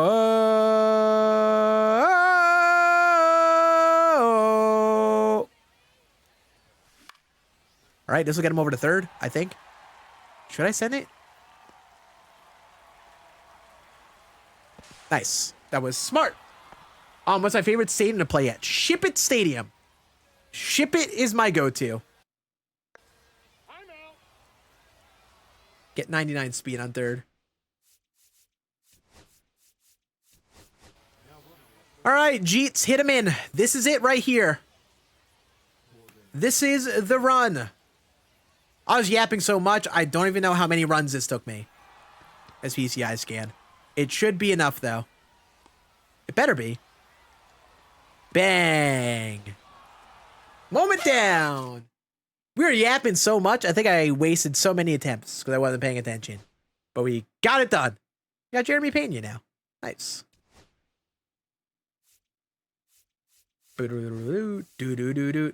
All right, 5 runs against Randy Johnson on Legend. That's diabolical work. That is diabolical work. I will probably stop at this one if I can do this one. I should have stacked my lineup with all righties. It's easy. Oh, it's easy. Okay. Hey, I believe you. I believe you now. You gave me hope. Oh, we're at Capital Age. Okay. I feel like they're making the stadiums gradually easier as you go.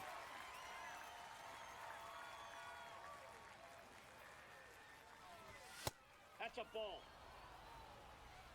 Play Fortnite, please.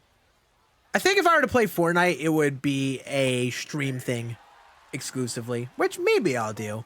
2 strikes.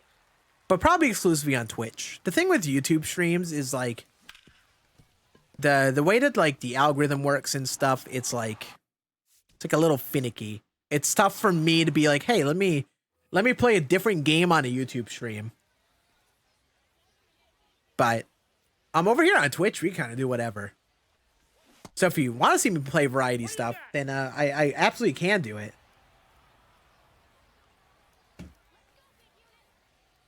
But it'll probably be reserved for Twitch streams.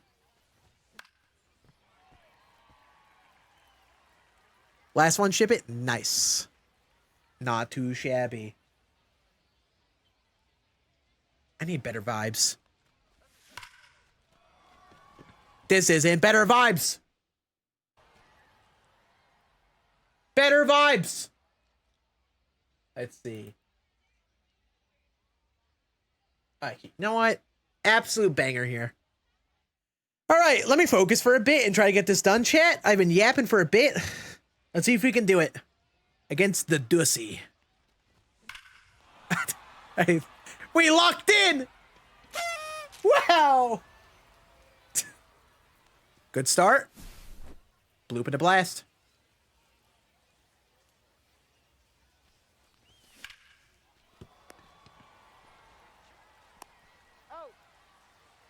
I can't believe I was only hit 96. I know it was out of the ambush zone, but man. Ball.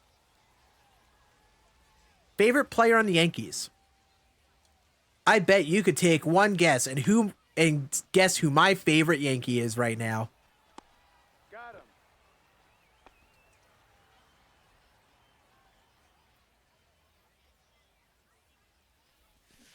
Yeah. Ah, yes, Gleyber Torres, current Yankee for sure. Yep, Got a ball, 1 strike. I miss Gleyber. But my favorite Yankee's Aaron Judge, which is probably the obvious pick, but when you literally have the best hitter on your team since Barry Bonds, then like, yeah. Jabba Chamberlain, yup.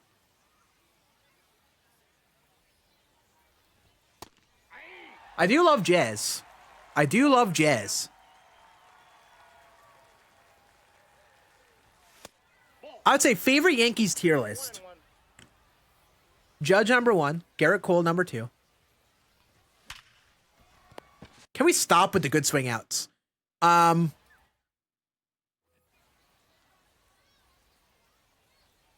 3 is probably Jazz right now. Love Jazz. 4, Ben Rice. 0-1. 5, Luke Weaver. Love the Weave dog. No balls, 2 strikes. I like Max Fried a lot too. Max Fried's a dog. But I like the Yankee homegrown guys they've had last few years. Wilson Betamete. Man, we're really dropping the throwback names. Hell yeah. Sean Chacon. No Spencer Jones. Nope, no Spencer Jones. I worry about Spencer Jones. I'm not sure if it's going to really pan out for him. Like, I don't know. I kind of worry about him and how much he strikes out. Bang. 3-run tank. We are tied. Bing bong. Bing bong. World.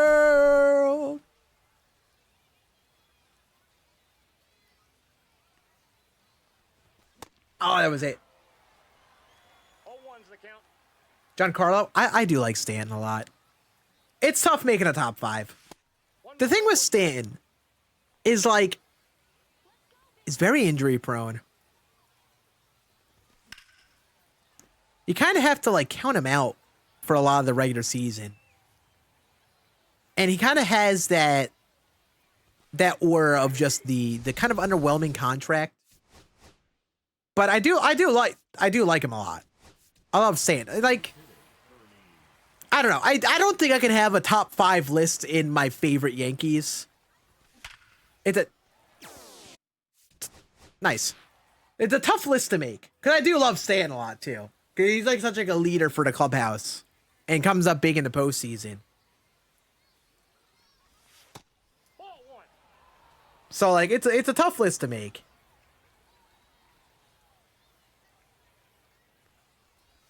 Honestly, I like a lot of the Yankees. I didn't really love Pablo Reyes. I kind of felt like with his presence on the team, I'm like, man, like he goes out there and he takes up some playing time from some of the good players and he kind of poops the bed a lot of the time. And then he had the game yesterday where he got the single and then scored on the hit and was slipping all over at third. But it was a difference. And I was like, you know, like, as much as I didn't love him, he made me like him yesterday. One,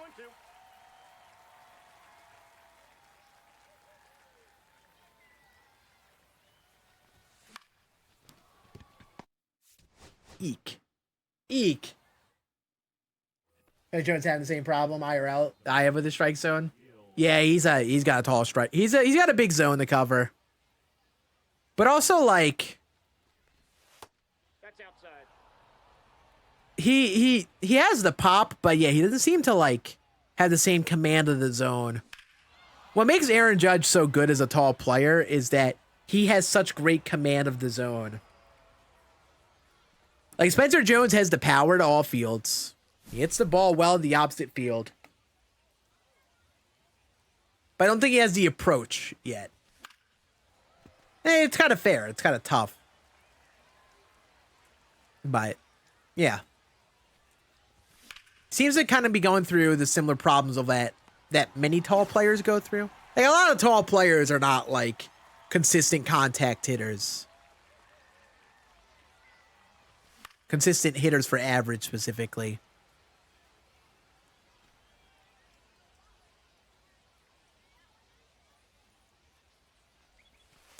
Yankee legend Josh Donaldson. Yeah. You start with 2 runners on? I think so. Yes, you do. I know so. All right, let's hit a tank here. Come on, baby. Hit a tank. Yeah, not bad at all. Not too shabby. Come on, Junior.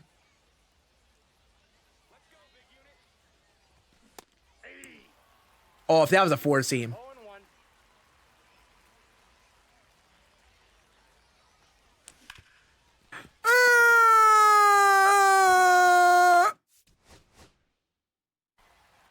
I'm so close.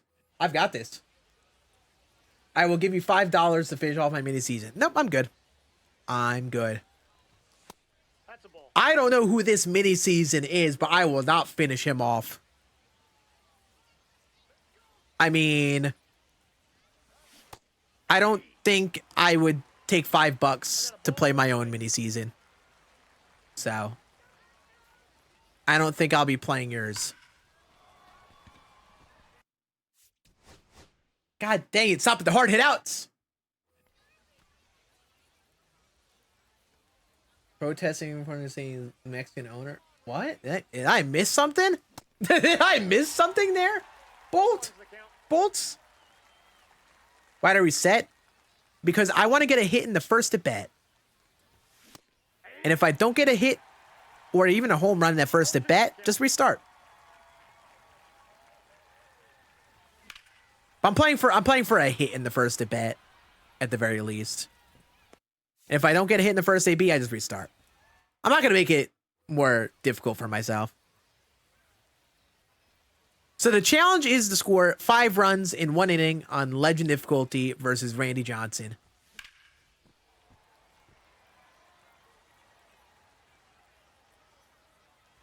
Don't spend 7 hours. Hey. I promise you I won't do that. I literally don't need that many stars in the program anyway. I'm already in like the 80s. So like. But this one should not be too bad. Like literally we just need a bloop and a blast right now.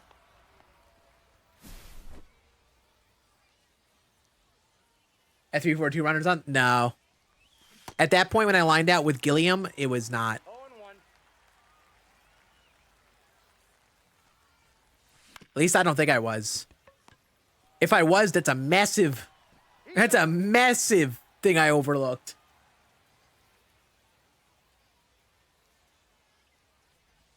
What's up, 44? How you doing, dude? You've been watching my videos since I started playing MLB 19. Ball, that's off the plate. So are you telling me that you subscribed and you are watching back in MLB 19? Or did you go back to my MLB The Show 19 videos and watch them? Because if you did, I am so sorry. So sorry. Those videos are terrible. Hogwash.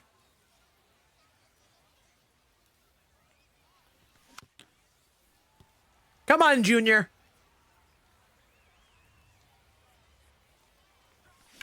Bang! Bing bang. Suck it, Dussy. Another one done. Not bad, not too shabby. We got the summer pack. Na-na-na-na-na-na.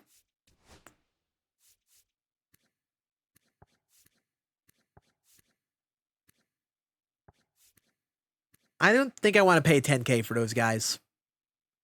I don't think I want to. I'm good. So I will not be doing a collection of shortcut things. Yeah, I would literally just have to do like hit 4 homers with Summer Series cards. And I would have the program done. If I don't get this moment done. But I don't know. I kind of want to go for this moment for the fun of it. Go for a couple attempts. Why not, right? Let's just see what happens. A couple attempts. You start off with the bases loaded. This is all ego here. This is all for the ego.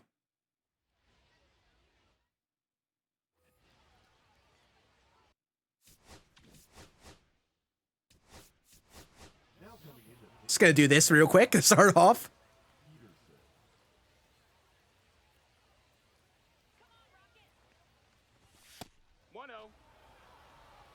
Do your worst, Roger. Do your worst.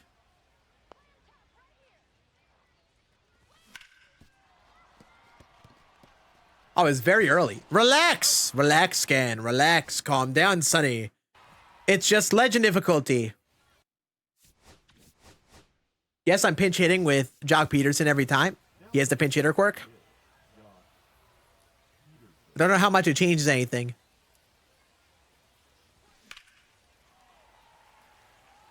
Yeah, starting off with the bases loaded, cake.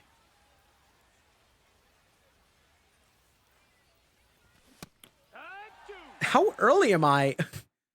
You know why? He's got extreme pull tendency. Different timing.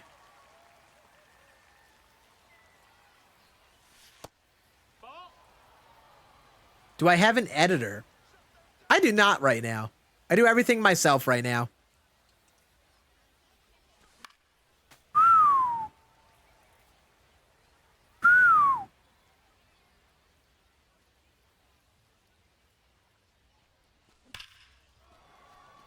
Nice.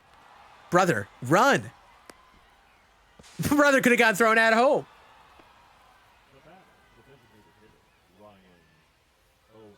Did I go back to the vids? You're the first show. Really, Austin? That's insane. Did you watch my streams at all? Like my Twitch streams back in 19?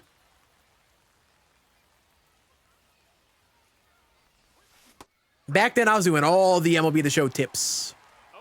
Even though I really didn't know what I was talking about. Not like I do nowadays. Man, I'm early on the fastballs.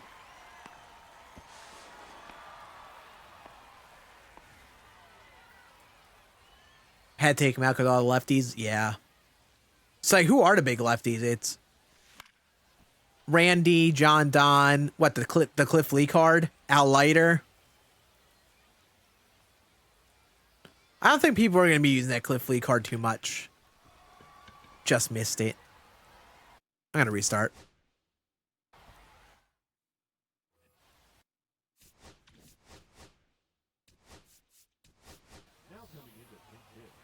Ted, Seager, Harper. Okay, so you mean like all the lefties in your lineup.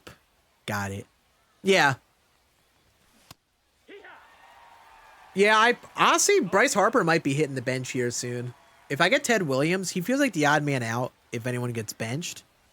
But also, I think I have the DH spot with Ryan O'Hearn there. Like, it's a perfect swap right there. But like, Bryce Harper hasn't been super amazing for me in my ranked experience so far. James Wood is a dog.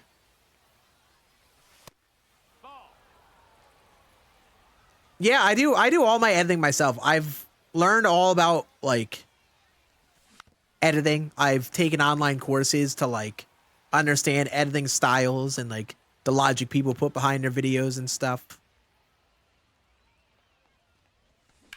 And I'm kind of at that point where, like, I'm almost, like, so stubborn. I feel like I have to do it. But also, I enjoy that part of the process. If there's anything, I should low-key consider hiring an editor, not even to fully edit videos, but to take, like, 6 hours of footage and then cut it down to, like, the useful stuff. Because that is the only time that I hate editing. Like, when I have a lot of footage, which I typically do for my videos, and then have to cut it down to, like, a usable amount for whatever I end up deciding to put in the videos. Like, taking 6 hours and turn it into 2 hours of footage. That's the part that makes me hate editing right there. Besides that, I love it. I love putting together the videos. I sit there and I calculate basically everything, so.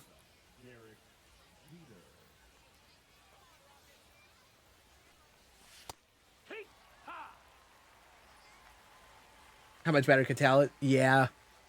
Oh, really? Did they, Who is 80 clutch? Is it Seager or Cattell? Thoughts on the Blue Jays? They were honestly a team that, even though they're in the AL East, I kind of, like, rooted for them.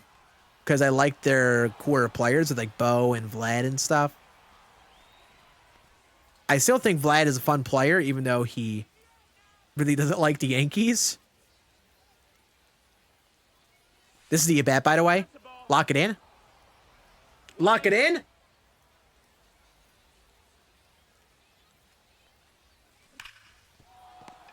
Oh, brother. All right, way to beat it out. Like, come on, man. Should I have hit a homer on it? Yeah. Does that suck that was an out still? Yes. Oh, the pipe. Oh, duh. I'm like sitting there. I'm like, ooh, live series Seager with the gold, the update that made him a gold today. What, are you considering a live series Seager? Duh, idiot.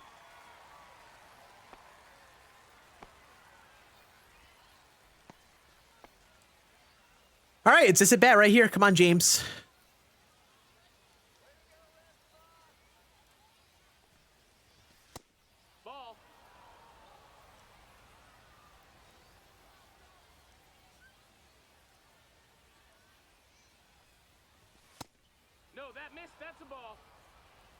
Gee, they're the first wild card spot. Yeah, I mean, they're actually a fun team.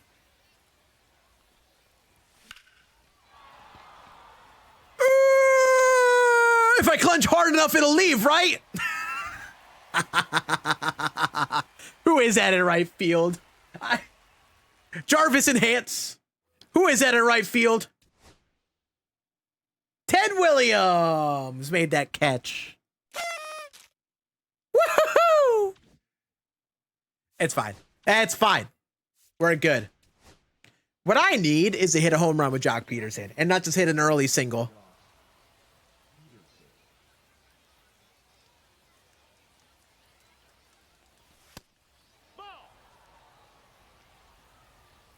Made a 100K profit. Who'd you invest in? I was really hoping Julio went up because I invested in him a little while ago. And he didn't, which made me a little sad.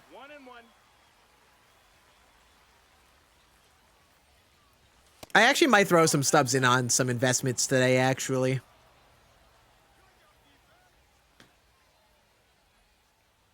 Also, how much did I assume Hunter Goodman went up? That's gone. There's our homer. Bing bang. There we go. So I feel like Hunter Goodman was, I think I invested in him for a little bit at first, and then I sold him off the other week, and I was like, eh. And I kind of wish I held on to him until today. I feel like he was someone that probably went up, especially with him getting the spotlight card. Sometimes those things coincide together.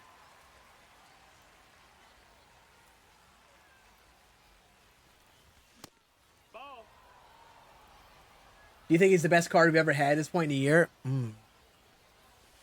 It's a good question. I would say so. He's up there. I'm trying to think of what would even be the other competition to him. I can't think of anyone.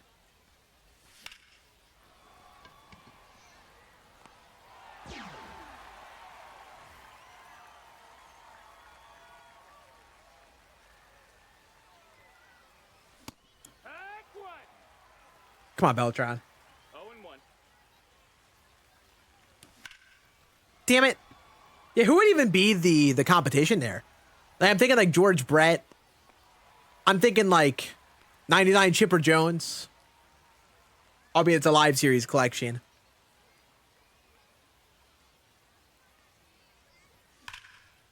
I can't think of anyone that'd really be competition to him. Like, I guess the only competition would be like live series collections, right? Like the Mickey Mantles, Willie Mays, and such.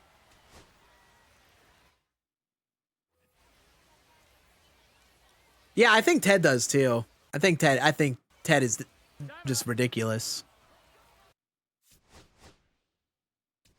I'm curious. Here's the thing I worry about with Ted Williams. I think he's a great card. I do fear he's just going to be literally immovable for the rest of the year.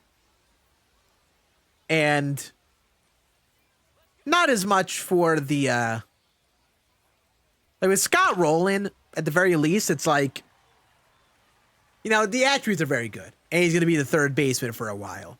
But the big question is his swing. A lot of people have already started moving him off their lineups in like the top part of the game, just because they don't love his swing. I don't think Ted Williams is the type of guy who people don't like his swing. I should say, not in the same way as Scott Rowland. Like, a lot of people think like Ted Williams' first card to start off. I think they took the approach this time, like, okay, let's just make it a new legend. Let's make it juiced. Well, returning legend, Ted Williams. It's a good problem to have, but sometimes not, just because at a certain point, content will come out and people will just be like, I don't want it. I got Ted Williams. Why would I ever want this card when I have Ted Williams? That's with a lot of the content in the game. At least it did make it Ted Williams and not like a shortstop. 1 ball, 2 strikes. Or catcher. Like some position that it could actually lock down for the rest of the year. At least there will be plenty of really good outfielders that'll fight for Ted Williams. And then, of course, you only have 1 DH. But yeah. Okay, grab the camera. I've done it once. I don't want to keep on grabbing my camera. I'm going to smudge the prompter screen that it's on. Hey, I appreciate it, 48. Got me in the top 3 of MLB The Show creators. Hell yeah. Hell yeah. I did it already. Shit. This isn't a cameo stream. Hell, yeah, I'm not even charging money. 0-1. Ooh. 1 ball, 1 strike. I mean, they're going to be Babe Ruth, you know, is going to be a big bopper. You know, there are going to be some really good hitters for like hitting cards like an Ohtani or like a Judge this year for fact. You know, even there'll be some cards that are slightly worse on paper, but will have swings that'll make up for it, like the Bellingers and the Trouts and Trey Turners. So, like, Ted Williams will have competition.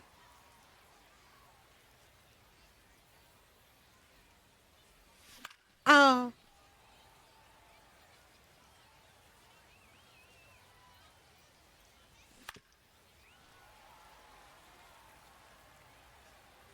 Yes, I know it's for a Lamar edit. I have been... People have asked me like 5 times. Yeah, what? It's 0-1. Honestly, I think the defense isn't that far off from some of his older cards. I think he's gotten some cards that have been like right at gold fielding before.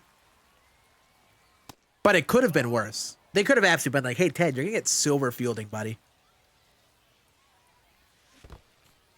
But they didn't, which is kind of sick. I'm getting this moment done, chat. I'm getting this done. This moment is cake.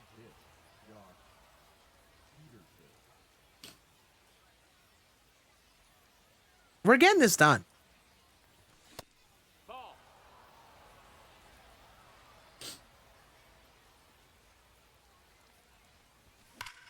There's Jock.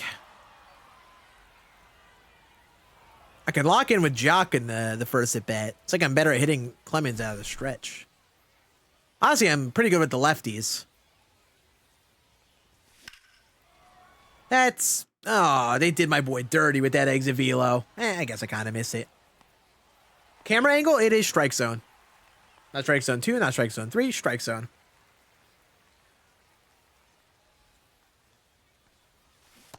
One ball, no strikes.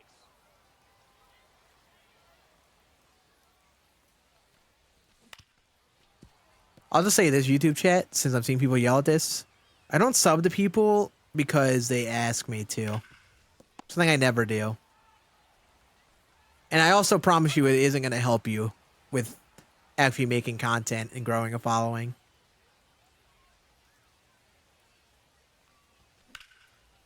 If you want to gain a following, you just got to make the content.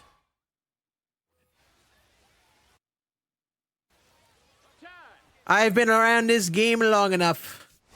Had folks on Twitch back in the day always come into the chat and say, we follow for follow. You wanna follow my channel? I'll follow you. I knew back then it did nothing.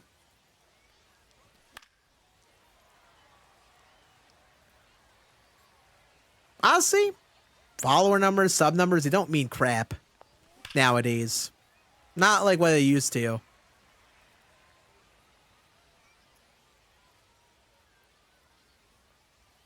Sub to me, please. I'm trying to get my first follower. Hell yeah, Blow P. Hell yeah. 1-2.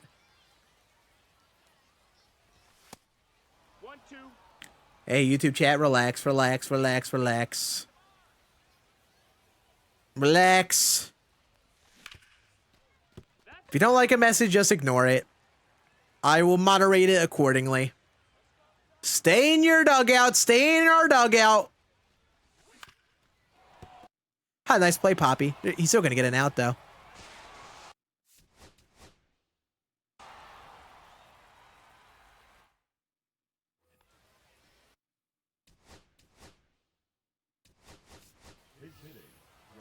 All right, Grand Slam right here, right now. It's happening. Ah.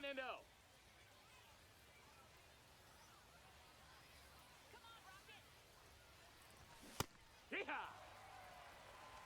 Ooh. 1-1.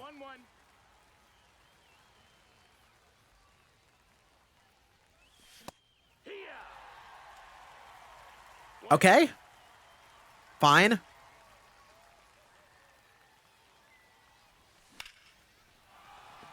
That's fly out. I could just tell with the exit velo. I'm using the purple precision rings right now. And it's kind of what I've been rocking for the last month or so, give or take. I used to just use the green ones. There we go. There's our hit. Low key, I wonder if it's strategy to keep him in the stretch here.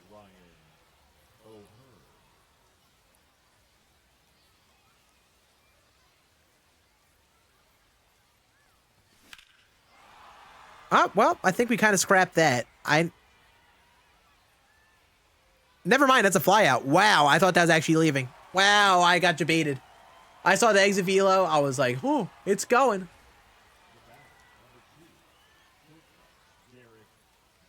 What's up, dog? No way your name is Dog with Rabies. You come in chat and say, yo, Scan, and then next message, grr. I am live on Twitch, YouTube, TikTok, and X. I hate calling it that. Are precision things worth it? I think they're worth a try. I think they're worth a try.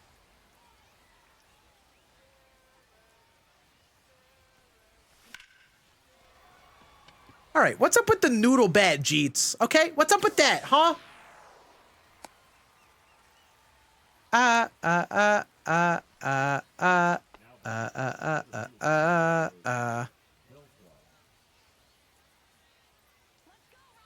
Okay, from TikTok, hell yeah. Yeah, there was a bug with Diamond Quest before where if you completed both stadiums, it wouldn't actually finish the map and give you the rewards. Apparently, it's fixed now.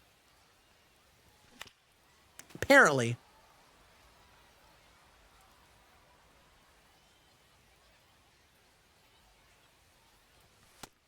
Yeah, let me just stare at strike 3, dork. I should pull up the Yankee game. Oh boy, I'm Monk.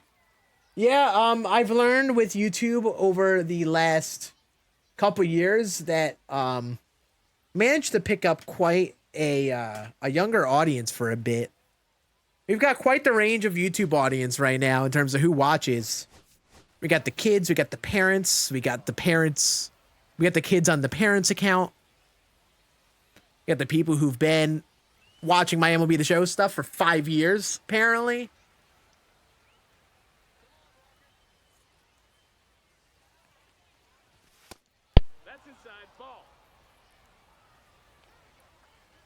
Chat, I want the Yankees to win this game, but I kind of hope Garrett Crochet deals. I have him in my fantasy team. My team is losing. An elite Garrett Crochet start would feed my fantasy team family 2-2.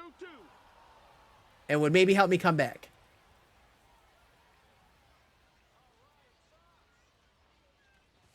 So, you know, go Garrett Crochet. He doesn't need like complete game shutty, you know. Just like go out there, throw like a nice 7 innings of scoreless ball. Let the Red Sox bullpen blow it. Nice. That boy Jock.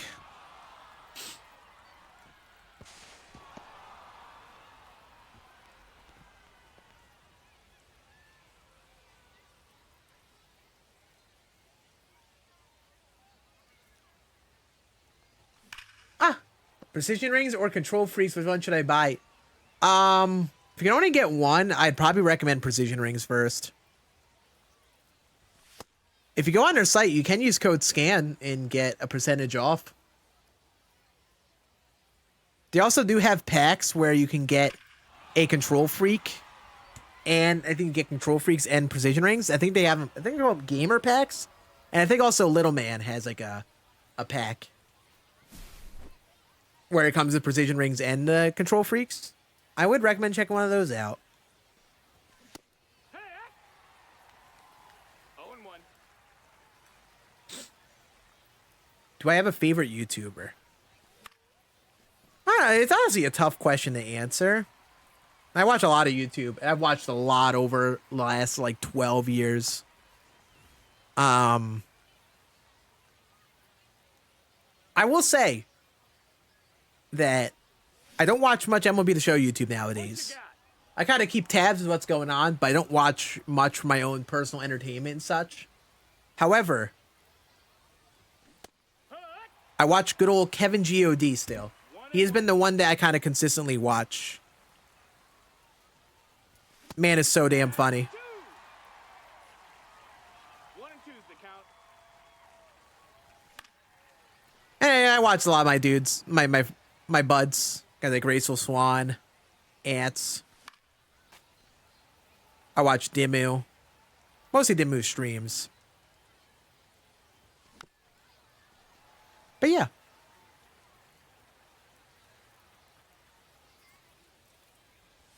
No, that's in.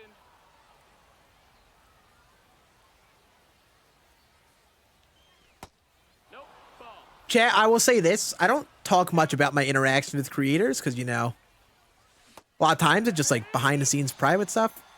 But Kevin is literally the exact same dude he is in his videos. Okay, man. Like, the things he says in his videos, it's identical. It's just like how he speaks. Nice, actually sent the runners. It's incredible. Man, that man's a legend.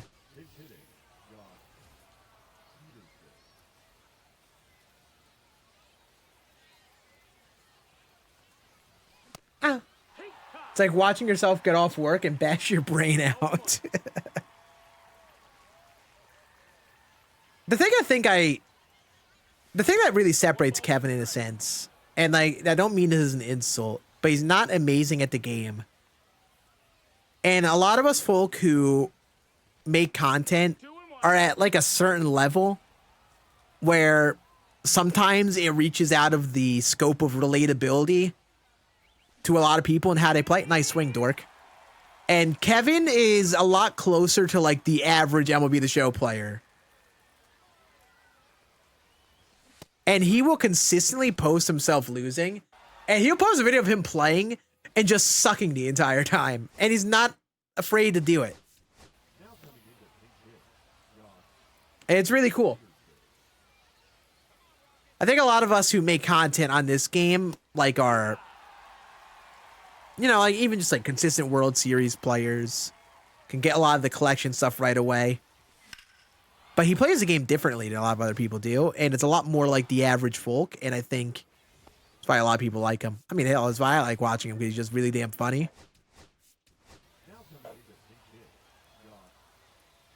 Yeah, I can watch that dude do everything.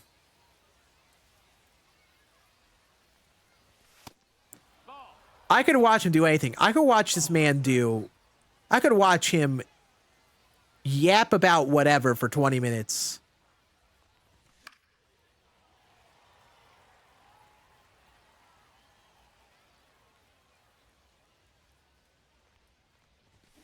See the dude mercy him, he went right back to playing? Yup. Yup.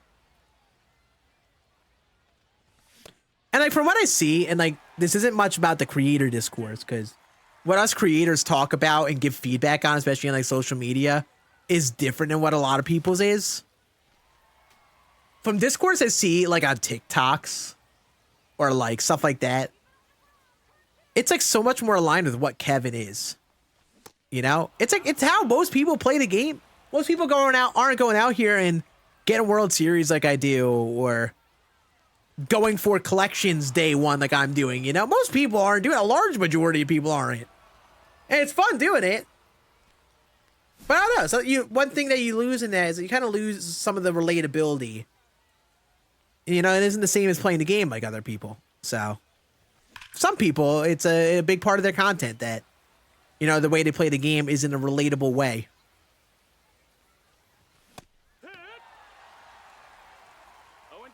Hey, what's up, Graybeard? Nice, I just struck out on 3 straight fastballs. Great.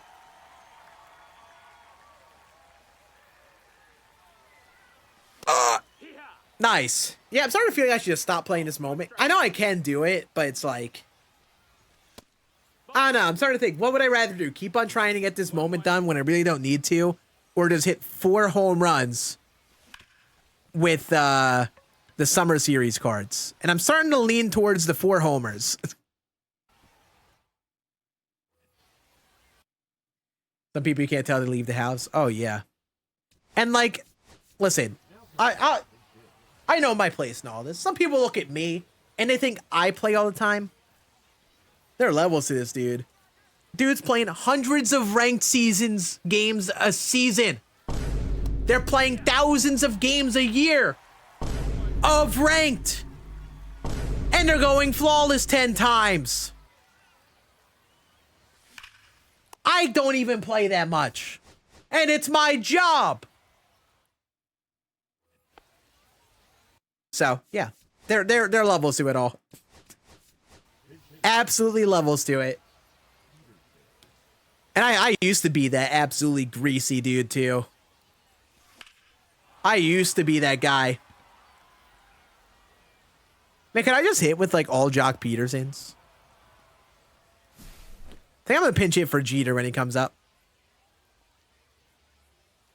Just do the 4 homers. But ego. Ego. My ego says I have to get this moment done. Because there's a moment. And I started it. My brain can't move on from a moment unless I beat it. Corbin Carroll is.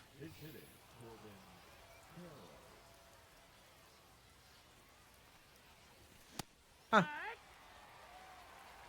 Never used an Adley card. Does he have a good swing? Good question. I think I've liked this swing. Swing-wise has never been a problem. I think the thing with Adley sometimes, and it's going to sound like a weird problem. It might not sound like a problem to most people.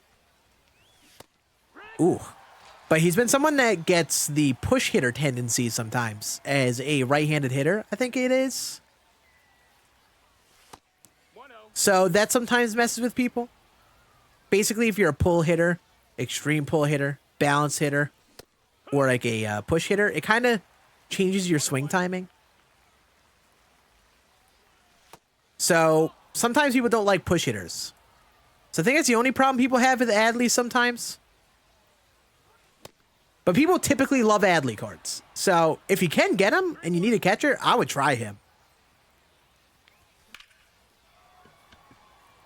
I suck.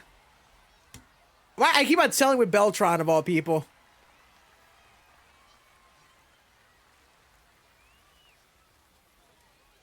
Yes, he's a switch hitter, but when he's a right-handed hitter, he gets different hitter tendencies than being a lefty hitter. 0-1.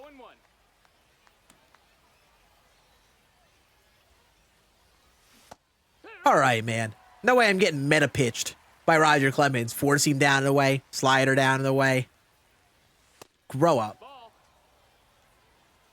Yeah, I don't actually know if he has the tendency, though. I'll have to check that out. You're actually childish, game. Chat, I'm beating this moment. I'm committed. We're beating this moment.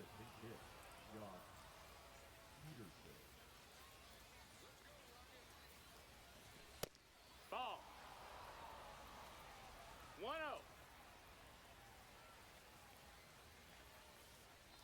No, I don't really care that I hit a grand slam because I've hit about like 5 of them. And the moment starts off with the bases loaded. I need to score 7 runs. So the grand slam is a small part of the puzzle. So at this point, I'm numb to it.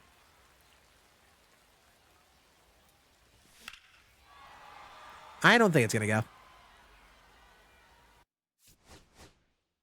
Come on. We can do this!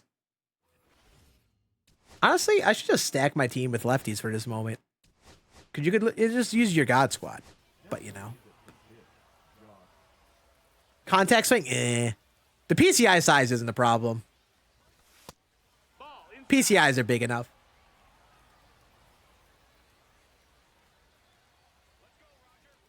And I'm gonna use the contact swing, and I'm gonna absolutely piece up a ball PCI wise, and it's gonna die at the track, or something along those lines. Was I early? Yes, I was. 1-2.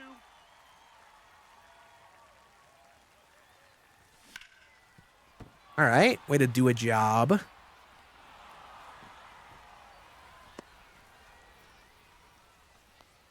Now O'Hearn.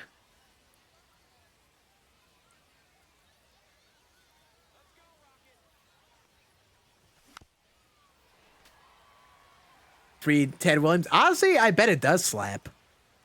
I bet that Ted Williams is very solid. I actually really liked his the 20th anniversary card at the beginning of the year. Yeah, if you can't get the big boy 99, I mean, they literally give you a free version, which is pretty sick. I like how they did that with him and Roland. Like, hey, like, you know, we know there's a big boy collection. And if you're using the theme teams or you're like a fan of the team or the player, here is a directly earnable free version. So you can at least get that taste of it. Pretty neat, pretty neat.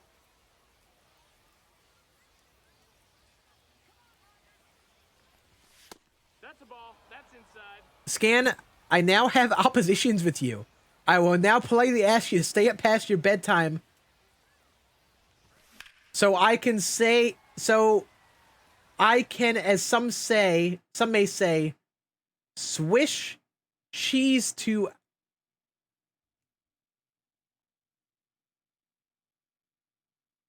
What am I reading?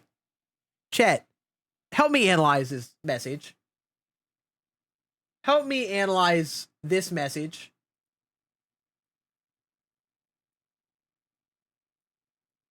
Help me analyze this totally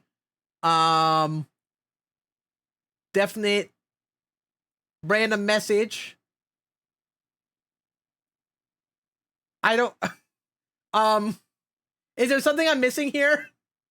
Is this what I think it means? If so, Jesus H. Christ, brother.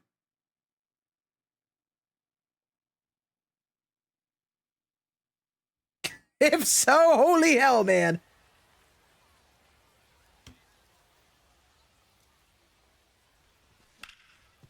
Nice. All right, back to your scheduled programming. He's safe.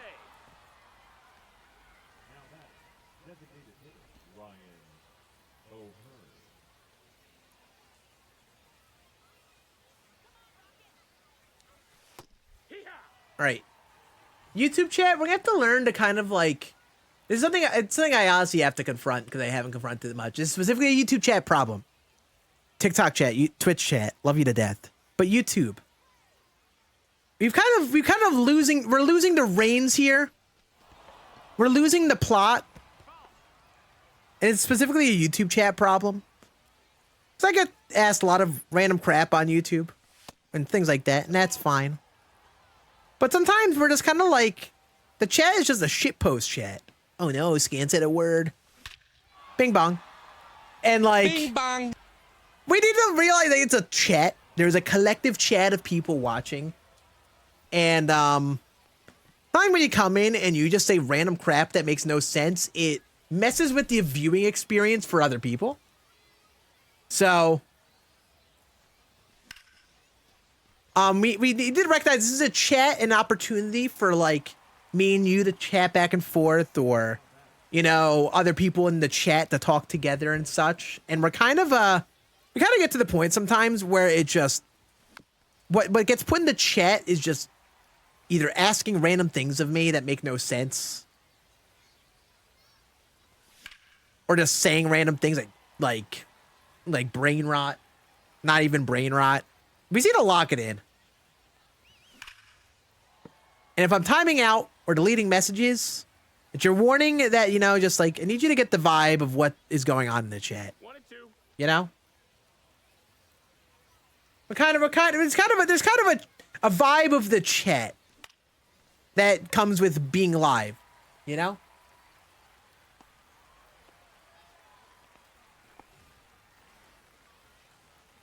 And unfortunately, even if I appreciate you watching, if you don't get that vibe of the chat on what talking in a live stream is all about, the hammer will be struck, unfortunately. That's because I don't want to ruin the viewing experience for everyone else. Just keeping one person around. Even if you're not saying anything intrinsically bad. That's a ball. 1 ball, 2 strikes. All right. Back to your scheduled programming. Let me complete this moment. You know, JoJo being a social media manager, bro. What a time, JoJo. What a very fun, not stressful time. If Gil Hodges strikes out on a check swing call one more time, I'm quitting this moment. It's always on a check swing.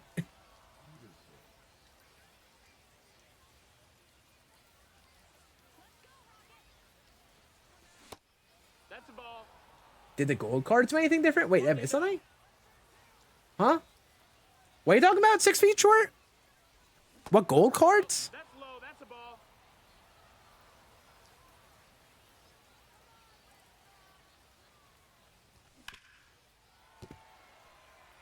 So yeah, the 1,000. Oh yeah, those are only collectible in like the GOAT collection, and that's it. No separate like Legend Flashback collection for them. You know, I think is how it should be, because like such a small percentage of people make 1,000 rating. I mean, I guess it would be a cool shortcut if like you could skip out on a collection if you have, I don't know, a certain amount of the 1,000 rating cards. That'd be a fun little incentive to get people to want to push for it more. 0-1. I don't think the GOAT collection does it. But also, to be honest, I think a lot of people who make 1,000 rating are making 1,000 rating anyway. 0-2. Like, they're doing it anyway.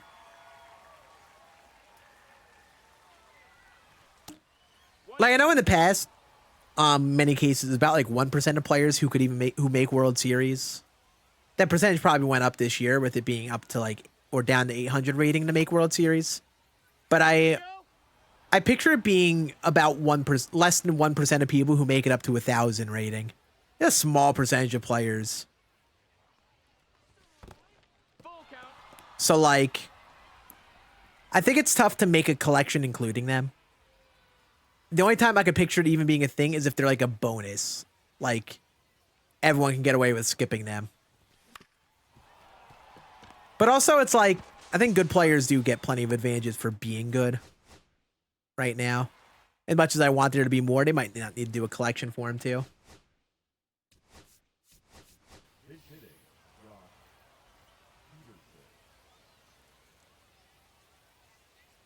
Play discipline? Yes, it does. Plate discipline affects check swings.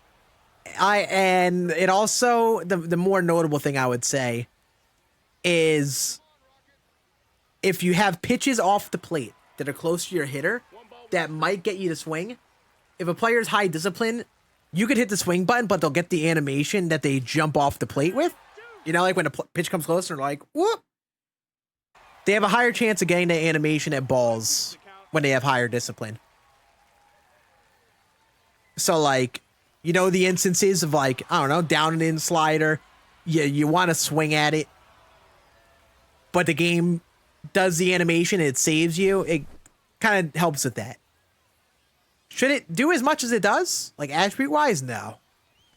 I honestly think discipline could just be removed as an attribute and just make it a quirk. I don't think it needs to be a whole attribute because it affects so much in a player's overall when really what it does in game, it's not significant. And I think they really need to focus card attributes to really be the things of like what a player tangibly does in a game.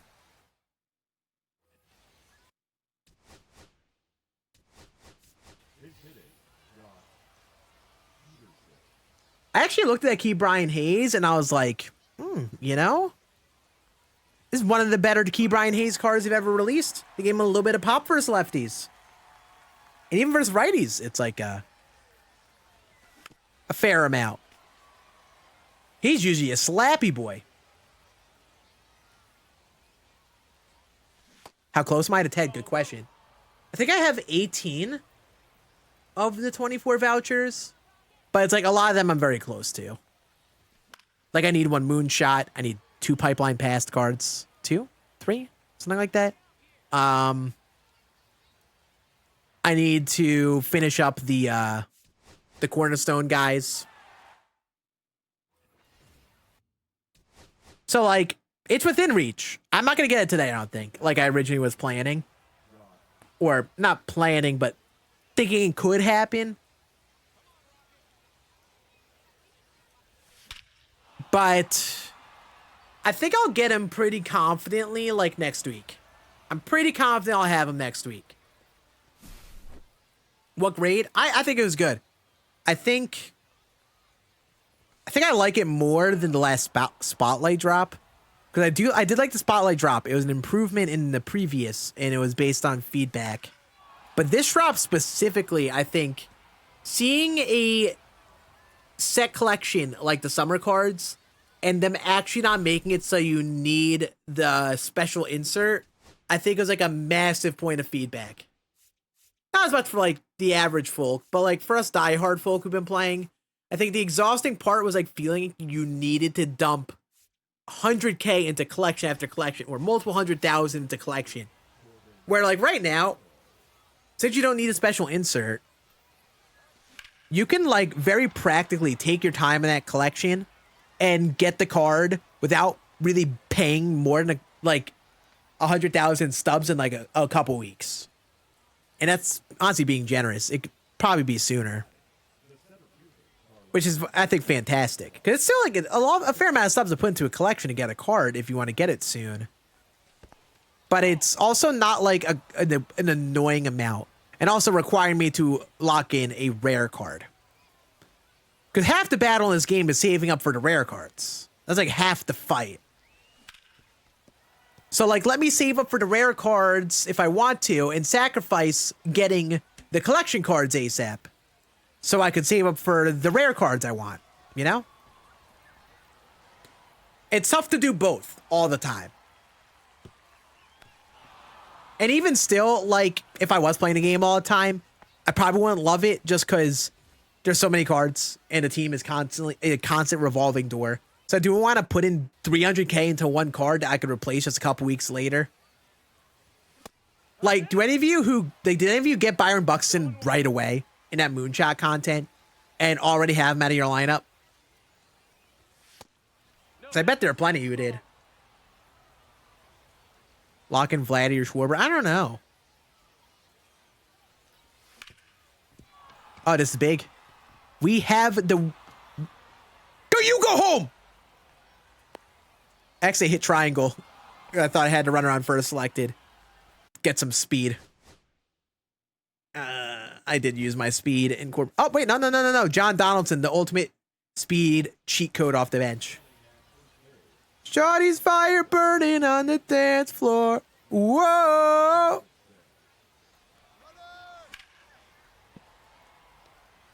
What is the best thing to get stubs? To get Tatis, get Gil Hodges. Diamond Quest. Diamond Quest. Completing the free programs give you free packs, so you could just take free shots at stuff like Color Storm stuff.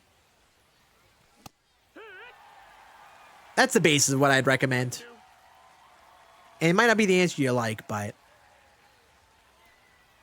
if you're explicitly trying to grind for stubs, it's going to kind of be a not easy experience.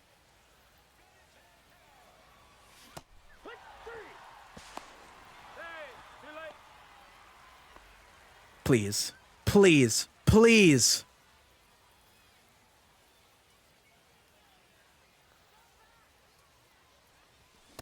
No. What's up, college dropout fan? How we doing, dude?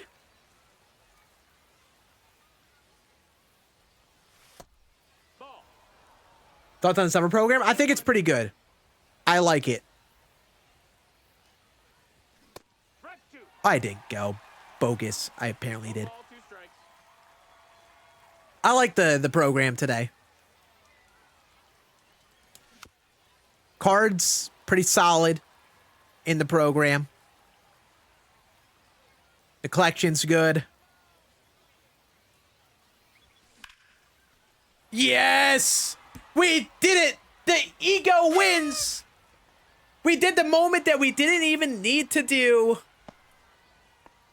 Never a doubt. Give me a challenge next time.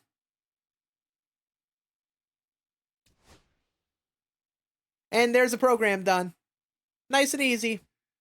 Easy, cakewalk, not even stressful. Like, easiest moment of all time. To answer the question, is Jackson Holiday worth it? To me, no.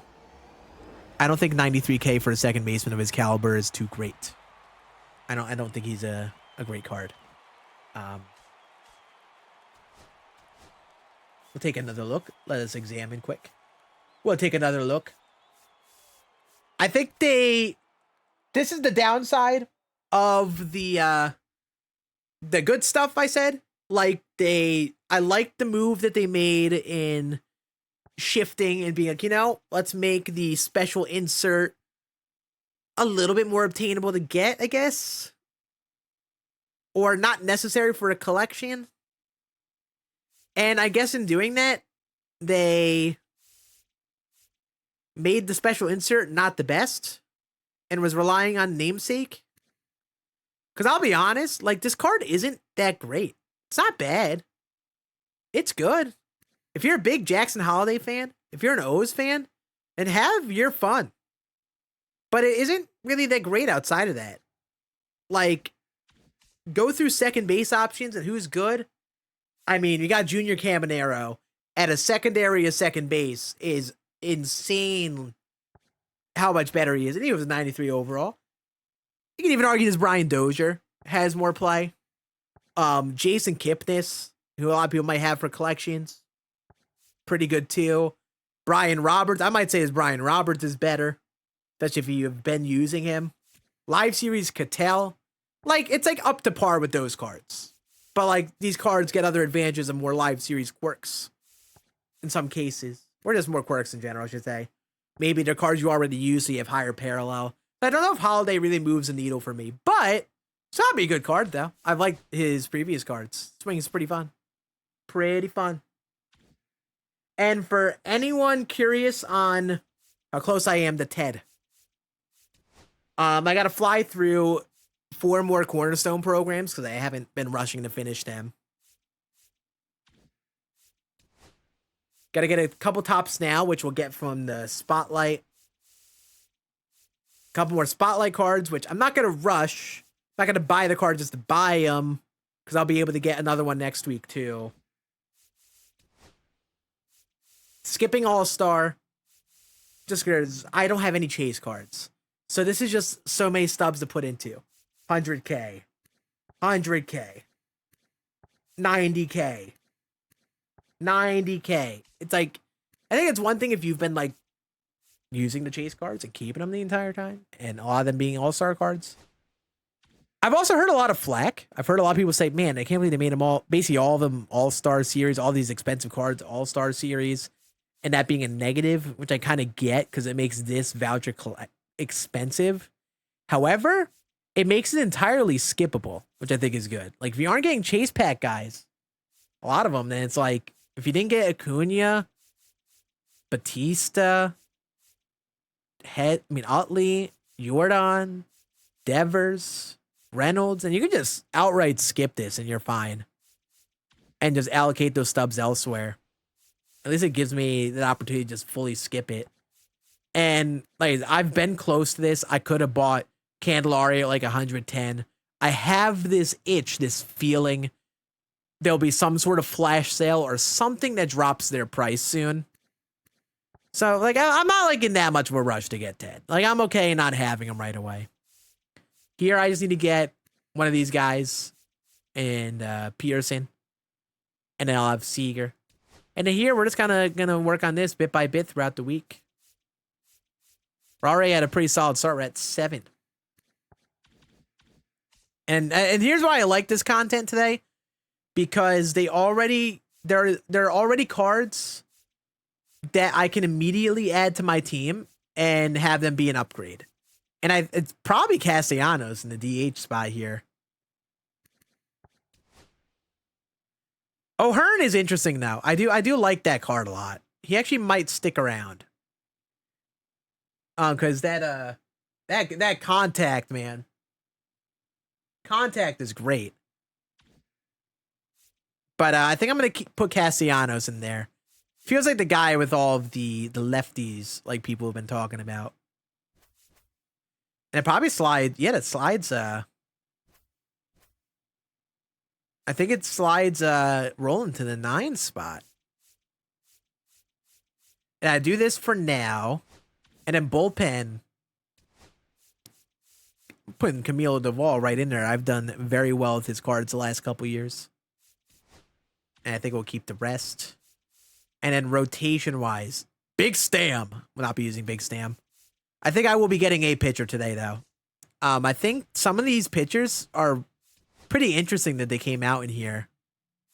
Like Sonny Gray could have some play. He's not the most exciting to me. Strom will be my third lefty in the pen, for sure. Sandy Alcantara could be a play in the rotation. Give him a primary sinker this time, too. Griffin Jacks, very solid righty reliever. Fairbanks, not as much. This Shelly Davis, low-key solid switch hitter. Lance McCullers, I've enjoyed some of his cards in the past. And there's another pitcher. There was at least one more pitcher I saw and was like kind of interested in. Not Bert Blyleven. Say that. Chris Bassett, that's who it was. Chris Bassett. He's one of those slow curveball boys. And this is a usable card. I like my sinker cutter boys, so I would consider trying him at that price. So, yeah. Point is, I think it was a good content drop. We're kind of getting close to Ted Williams. We're not getting him today, but you know, we're getting there. What Diamond Quest should you do? First of all, dudes at Showzone have a tool for this. Would highly recommend checking them out. You could actually go through and see on Showzone. I'll actually pull it up for you.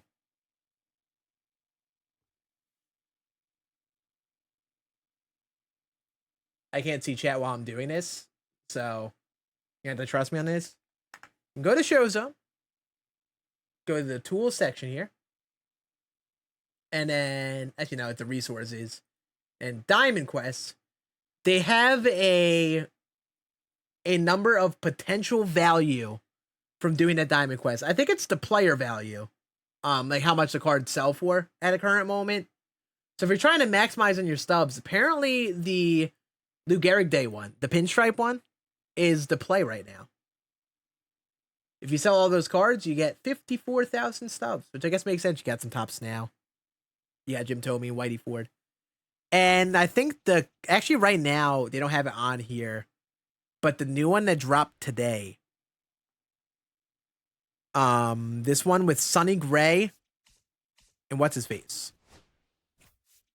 Sonny Gray and Ryan Ludwig probably sells from where at this current moment. Yeah, 38K. Yeah, you would make 29,000 and then about 25. You make about 50K from selling those two cards, and you get some bonus and habit packs for the other ones. Lou Gehrig Day actually is still more profitable, I think, but this is close. And if you guys want to get Showzone, you could use code Scann on there for their subscription, and I believe you get a bit of a percentage off too. I forgot the exact number, but you always get the lowest sale at that moment, which is pretty cool. On that note, I think we're going to play the Diamond Quest now that it's functioning. We'll get those cards and stash them away. Banger song, by the way. Chat, real ones know of when Jacob deGrom warmed up to this song the other year and how top-notch of a baseball clip it was.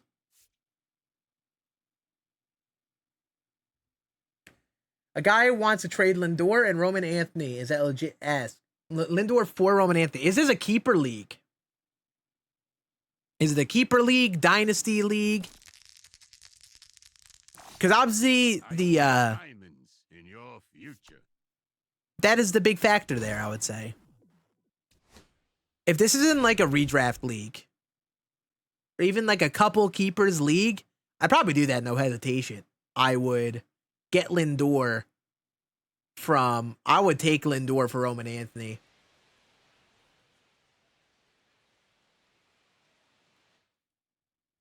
But if you have like a lot of keepers, I don't know how many keepers you do have. Roman Anthony is probably like one of the best guys you can even keep, just because the potential for such a long time. But also, you know, there are a lot of question marks with players finding it in the bigs. You know, just because a player is like the #1 prospect and is very hyped doesn't 100% mean they're going to pan out. So sometimes you want to go for like the more confirmed talent, you know? Oh, you want me to strike out 2 batters? Cancel the throw. We need 2 strikeout. So he wants Lindor from you. Oh. That I don't know. And being in that position, I don't know. Are you a team to try and like win right now? Like, are you like in the running for this year? Or are you kind of at that point where you're just, you're selling talent for future? Well, failed the moment. Hell yeah.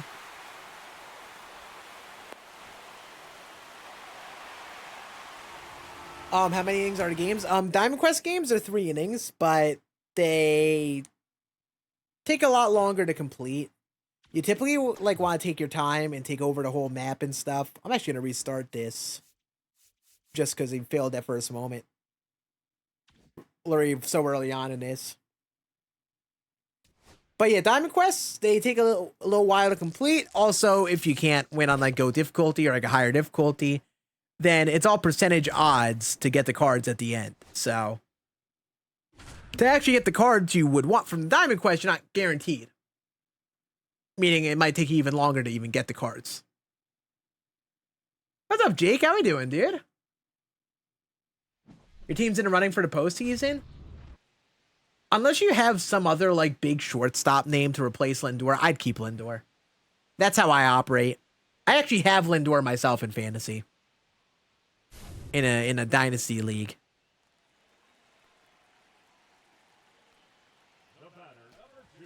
But if you're trying to win right now, I would keep Lindor.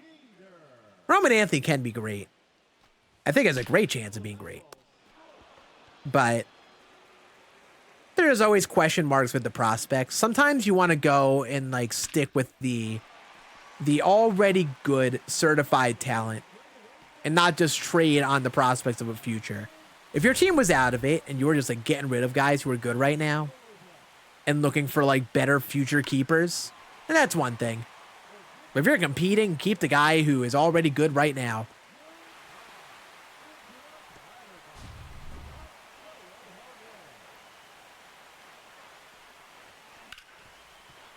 Did Diamond Quest go and got nothing? Oh no. Oh no. Hate to see that. What were your odds? Did you take over the whole map, DZ? Am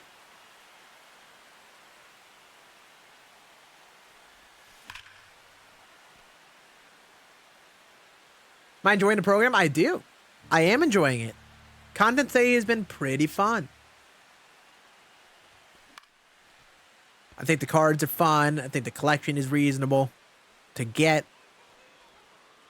And Ted Williams came out, and it's something for me to grind for.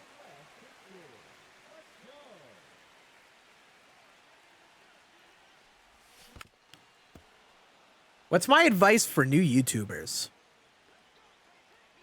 One thing I think that a lot of people don't do, there are 2 parts of this. I think there's a lot to learn, not just in like the skills of like learning to edit better and stuff. So it's good to go out there and learn. But also there's a lot to learn in like the space you're trying to make videos. A lot of people just start off by making videos to make them. And I was one of those people. And I don't regret that. But a lot of people don't look enough at like... I actually hit the button to go home. Nice. A lot of people don't look at like, I don't know, like the people who exist in the space of YouTube they want to make videos for. And see like, okay, what works? What do people like to watch? Is there room for someone like me to try something here? They kind of just go out there and just make whatever and just see what happens. And I think for a lot of people, you know, like after a certain bit, once you get a feel of making videos, you could really be calculated with what you make early if you just study the platform enough and pull inspiration from other things that exist. On the contrary, though, just have fun. Like, go into it with the idea of it being for the fun of it or for like a hobby. Because that's really what it should be all about. lot of people get into it off the rip just to grow and just to grow an audience. And while it's something everyone wants, I think you gotta enjoy the process itself, because the thing with content is it's never always linear. The amount of people that even get to a point where they make money or get a sizable audience is minimal. So just go out there and have fun. And if you're having fun with it, then that'll carry you through a lot. And it's what allows me to keep making content nowadays. If I just made content that I knew would solely get views and only for the views and sell my soul, take all the fun out of it, I probably would have been retired at this point. I did get Castellanos, yes. If you do all of the moments and then the extreme moments, you could just, you're able to get them. And the extreme moments were my shortcut, but it really wasn't that much of a shortcut because the last few moments took a long damn while.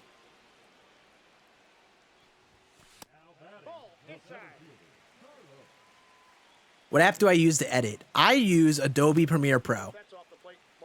If you're just starting and you don't have money you want to put into a program like that, DaVinci Resolve is your go-to option, I would say.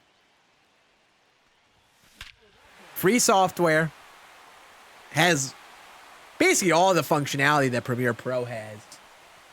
I just had learned Adobe Premiere Pro, so I stick with it because I'm comfortable with it. I know the ins and outs of the software. Hell, even something like CapCut, depending on the type of content you're doing, if you use like CapCut, it's not bad at all either.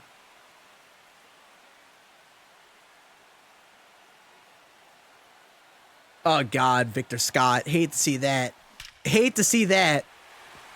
I felt like that was a problem not that long ago for people, where like the odds would say 100% and then they would win with 100% odds and they wouldn't get the card. Like that happened in some previous ones. That sucks though.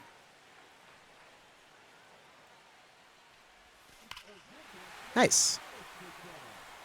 But yeah, I would just recommend, especially if you're just starting, do not be afraid to pull inspiration from people. Like, back in the day, and we're talking some like OG old school YouTubers. I bet plenty of you guys know who they are, but when I first started making YouTube videos, I watched like people who did like Let's Play videos. Like the Jacksepticeye's, PewDiePie back then, Vanoss Gaming. Like, people who would just go and play games or like play games with their friends and then cut up funny moments. So when I first started making videos, I thought it'd be fun to try to do my own twist of those. They sucked. But you know, it was how I started. And then over time, I just kept on making stuff. And with each video, even if they got 2 views, I learned something. Whether it was like learning more about editing, learning to make better thumbnails.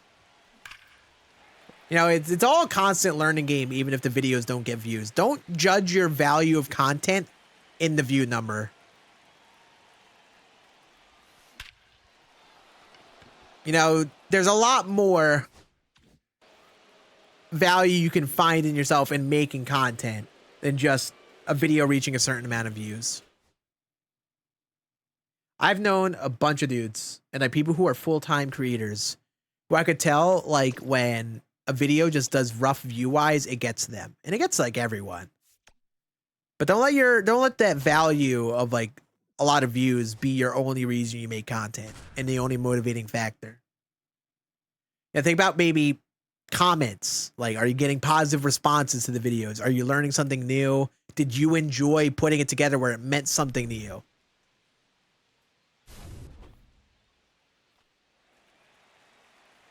MLB 25. Playing MLB 25 right now. Oh. Attaboy Jeets. Why has Jeter just been absolute dookie in these moments? He hasn't been dookie in ranked, but he's been dookie in the moments.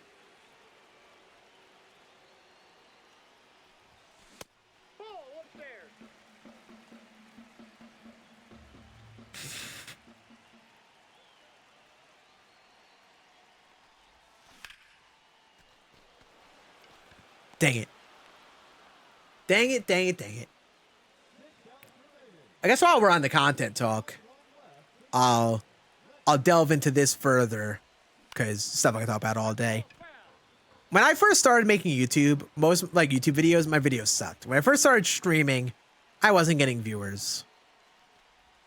It took me over a year. I think it was like a year and a half or 2 years for me to get Twitch affiliate back in a day. For some perspective, that is averaging 3 viewers on your stream. It took me that long to average 3 whole viewers. And I was streaming like every day. And I didn't care. It was all for the fun of it. I just enjoyed making the content. I enjoyed streaming, playing games with my friends. So even if they did bad, in a sense, I still had fun. Eventually, I got into making MLB The Show content. Even got peer pressure to make even more MLB The Show content. And when I first made MLB The Show YouTube videos, they sucked. And then eventually, I was like, you know, I'm getting asked a lot of questions about the game. About how to do certain things that I was just learning how to do. What if I make videos on those? And I literally just... My first, like... about year and a half, 2 years. I mean, I'd say 2 years. Let's see, 21. Actually, MLB 20, MLB 21, most 22. Yeah, 2.5 years of making MLB The Show YouTube content was tips-based content. Because I felt like there was a niche for that. Like there was... I felt like I was in a spot where I could teach people. There weren't many people making content like that in the community. So I consistently did that. And that's what got me my first audience on YouTube and streaming. So. It takes a while for a lot of people. Content is not something you pick up right away usually and get down right away. It takes a bit of learning, getting used to it, and just throwing darts at the dartboard, throwing darts at a dartboard and seeing what hits the bullseye eventually.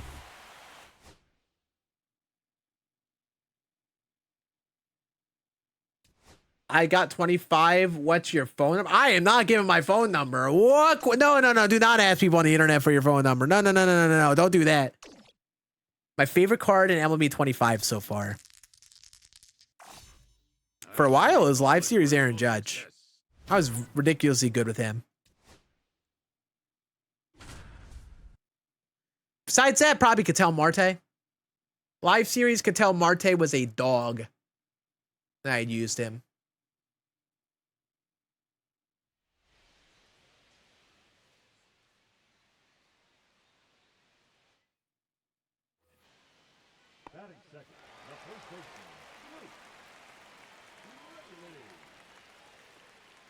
All right, I should read what I gotta do at this moment. Strike out 3 batters. Oh, they need make you strike out the side. Making you earn this.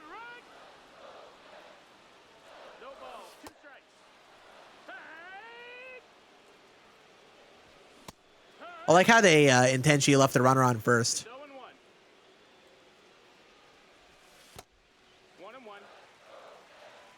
Scan, help, I can't see the ball in the Sedan Rafaela moment.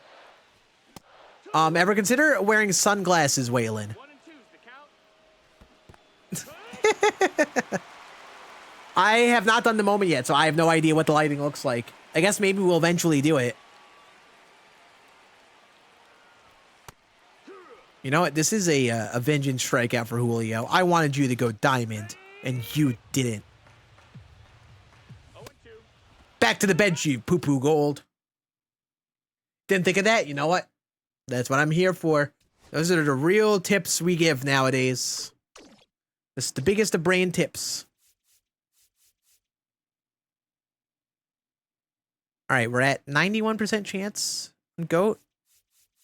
Not much we have to do. We're going to take on the zone sweeper now. So what are the teams on this Diamond Quest? So what, there's Sonny Gray and Ryan Ludwig. So what is it? The Reds, all-time Reds and all-time Cardinals? I just went up against the Red Sox with Roger Clemens. Oh, they got Sonny Gray. Okay. Hell yeah. I was going to say, this is like all-time Red Sox team, then they're sending out Clemens. Do I like KSI music? No. No. No, I don't. Yeah, known Red Sox, Sonny Gray. They just threw all the summer cards on a team. I mean, fair enough. Ooh. That release point is kind of funky. Very overhand. A lot like Mike Soroka.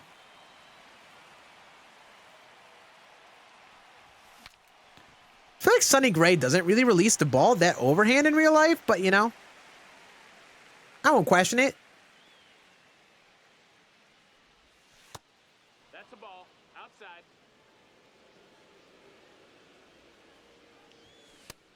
Yeah, that's tough to read.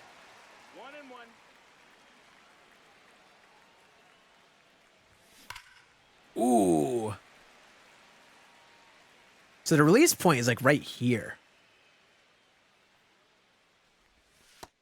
2-2. You know, he's like right here.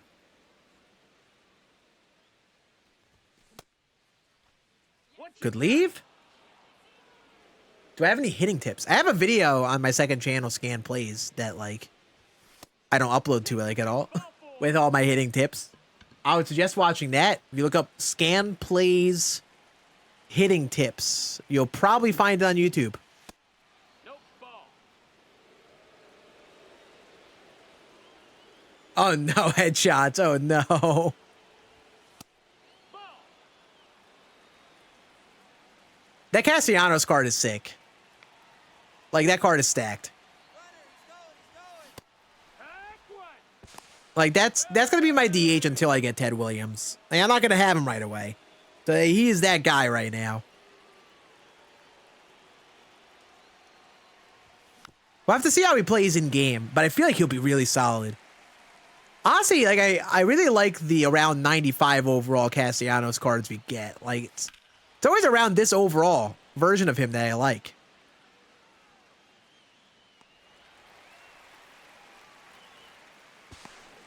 No, he's safe. So hopefully I like this one the same.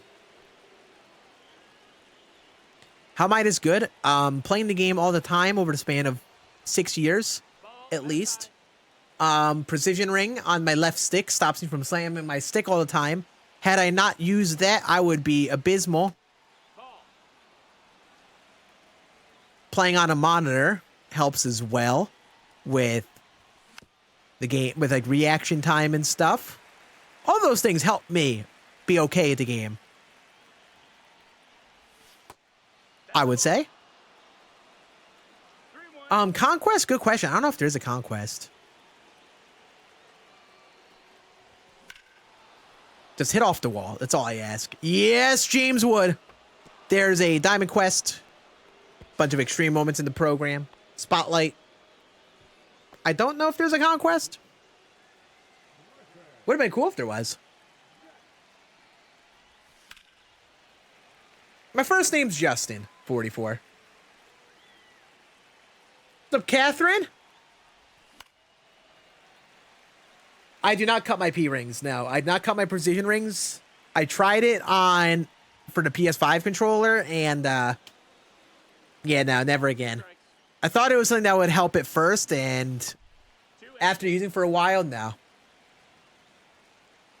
I just use a green one on my PS5 right now, and I don't play in the PS5 enough anyway, so it's not even like a concern for me.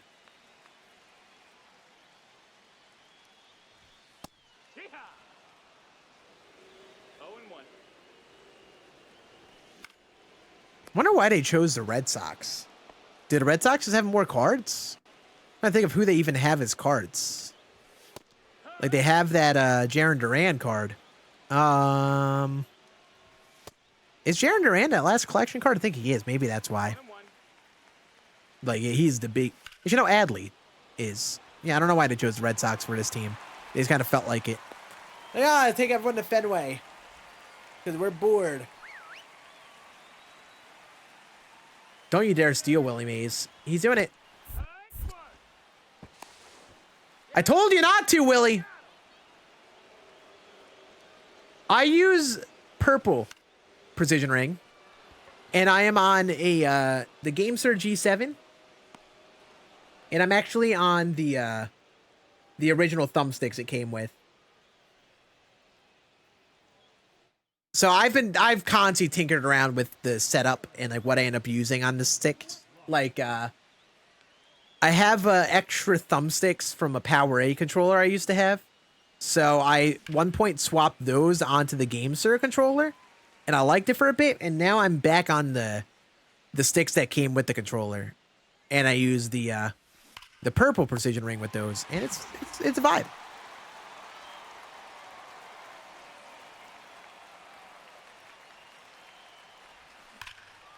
Nice. Yeah, look at Casty, man. It is Castellanos is going to be a dog once you get some parallels on him. Get like P2, P3 on him, and like get all above 100 on the contact.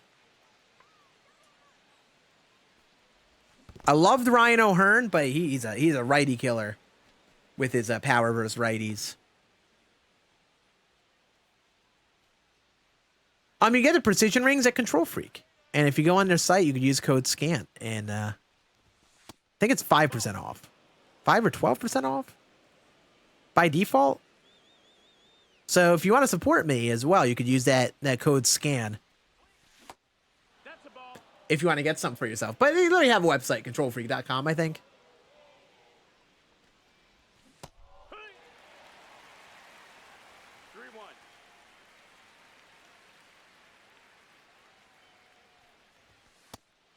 Good eye.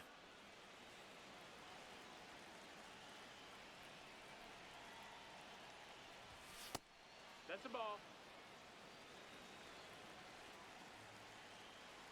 No, Scann is not my last name. No. Chat, let's not inquire about my full name on the internet, please. Let us not inquire about what my first and last name is. You can ask me for my credit card number, though. I'll even give you the security number on the back if you want that. Only if you ask nicely and say please.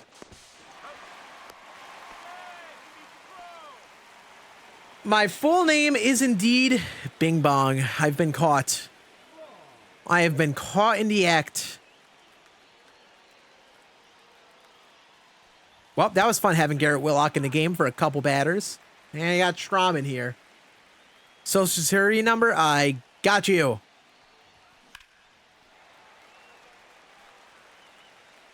Is my middle name Himthony? No. No, it's not. I am not Himothy or Himthony. Neither of those things.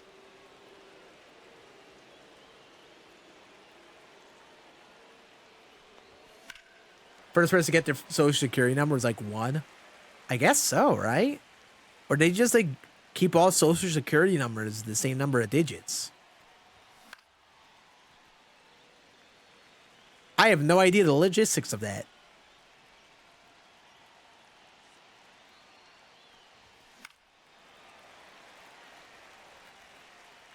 Says it fits all. Yes, it'll fit every controller. They aren't like the thumbstick covers where they fit only one, because the precision rings are like a foam. And it kind of wraps tightly around the rod part of the stick. So it fit like every controller. I haven't had a controller where it hasn't fit. The top thumbsticks are different though, because the not the molding, but the shape of it has to fit on top of a thumbstick. So for it to like properly lock in. So yeah, they have to make those per console. I appreciate you, Logan. How we doing, dude?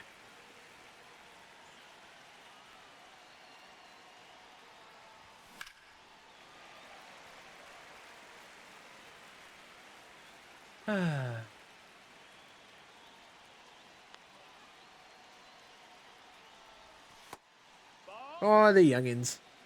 Why do you use Scann as your last name and Road to the Show? Because my YouTube name is Scann.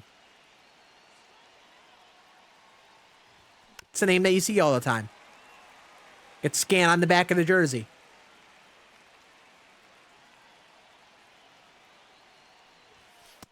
Ball.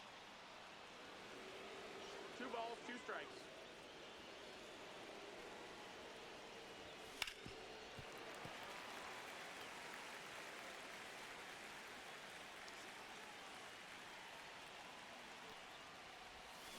Yeah, that makes sense. I wonder how they decided that. They were like, okay, so we gotta have social security numbers to identify people, and we have to choose a number that has a lot of potential possibilities or amount of digits that have a lot of possibilities to account for God knows how many people.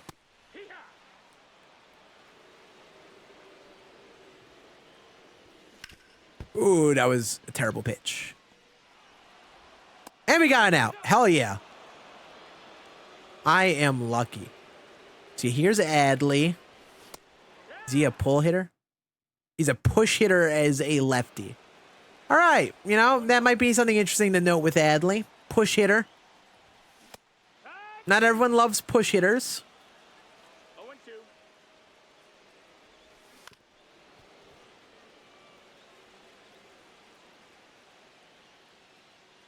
People typically like pull and extreme pull hitters, but many don't love push hitters as much. Yeah, I think I'm either DHing Ted or playing him somewhere. I don't know where. I think right now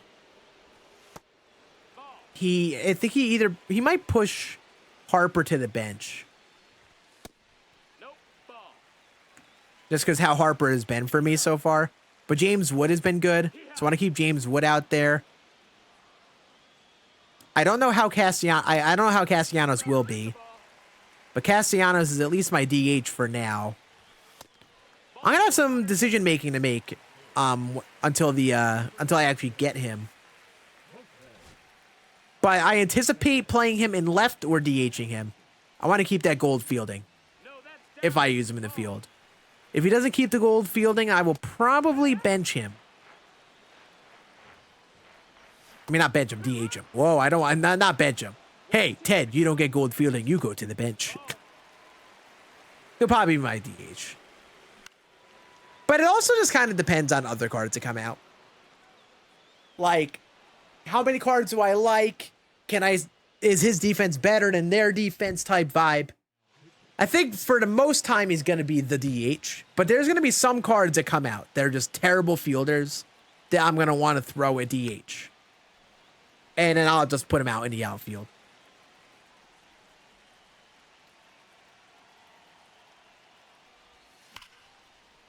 I'm not someone who is like overly worried about fielding as much as some people do in this game. Like I used Live Series Judge in the outfield for a while. Hell, there were even points where I used. Do any of you remember the All-Star Game Giancarlo Stanton card that came out in MLB 22? I think it was a 99 overall. He had like dookie fielding. Yeah, I used him in the outfield. So like I actually don't care to put bad fielders in the outfield. Some people don't even bother. But for me, like if they're a good hitter, I will take that risk and put him out there. So like if I have to get Ted in the outfield to get him in the lineup, I will use him for as long as possible. You know, I'm sad the Yankees are losing 1-0. But it's nice to see Garrett Crochet absolutely spinning the ball out there. Man is cooking. Poor dudes on my rec baseball team wanted to get together and watch the game at a bar today. They were like, hey, I want to go get some drinks and watch the game. And Garrett Crochet is just dealing out there.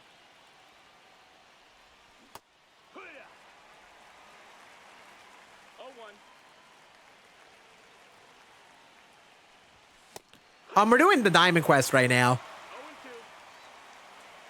And we're facing the zone sweeper right now.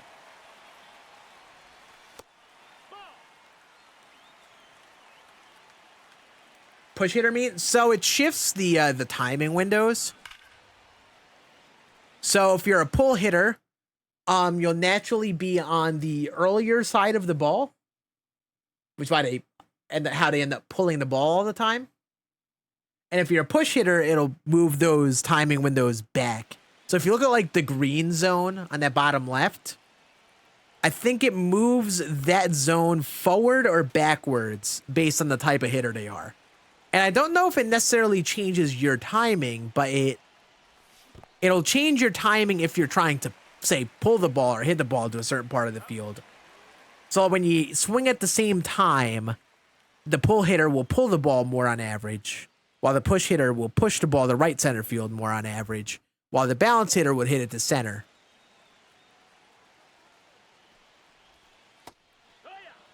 Hey, let's not do that, Ottavino.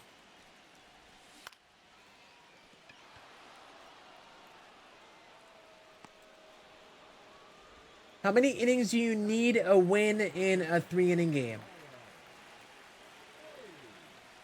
I think you might need to rephrase that question. That missed. That's a ball. How many innings do you need for a win in a 3-inning game? Oh, no, you don't have to rephrase it. I now understand what you're asking. 2 innings? I think 2 innings. You're asking, like, how many innings does the starter need to pitch to get a win in a 3-inning game? And I think it's 2 innings. I think. It's what I always do. Holy hell, I was like, I sat there and I was like, what is this dude asking me right now?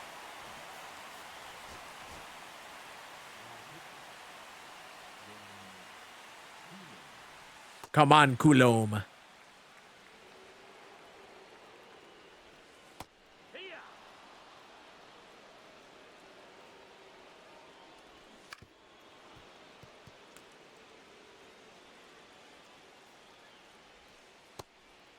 Bro, that is an insane take.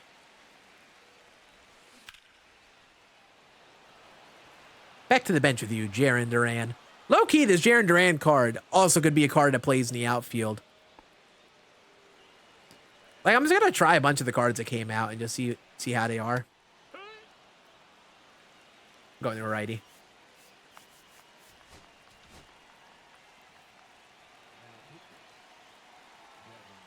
Probably shouldn't have brought in Devin Williams. Probably should have done Darren O'Day, but F it. We ball. No balls. 2 strikes. Come on, Jeets. Beautiful. Skippity Slimes win. All right. So there's the zone sweeper. The zone sweeper. Ew, it's on my Switch username. Showing my Switch username down there. Really, you can't show my Xbox username? You gotta show my username Switch Scan on the scoreboard? You pulled Bobby. Sell or keep. If you're going for live series collections, keep. If not, sell.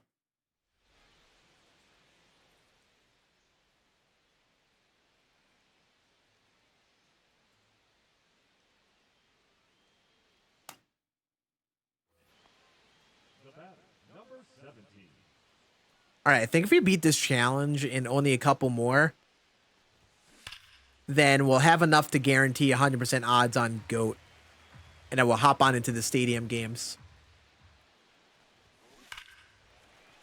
It's Anthony Bonda. Relax.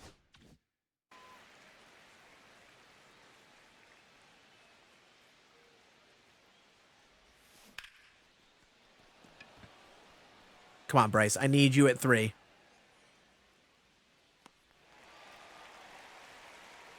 He got a pool noodle. Yeah. How close am I? I would say I can very confidently say I can have him, or I would say will have him, when next Friday's content comes out. Like when we have another Spotlight program.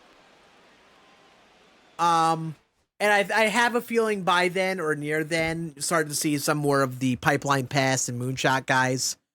I honestly can, I think, get him today or be very, very close to it.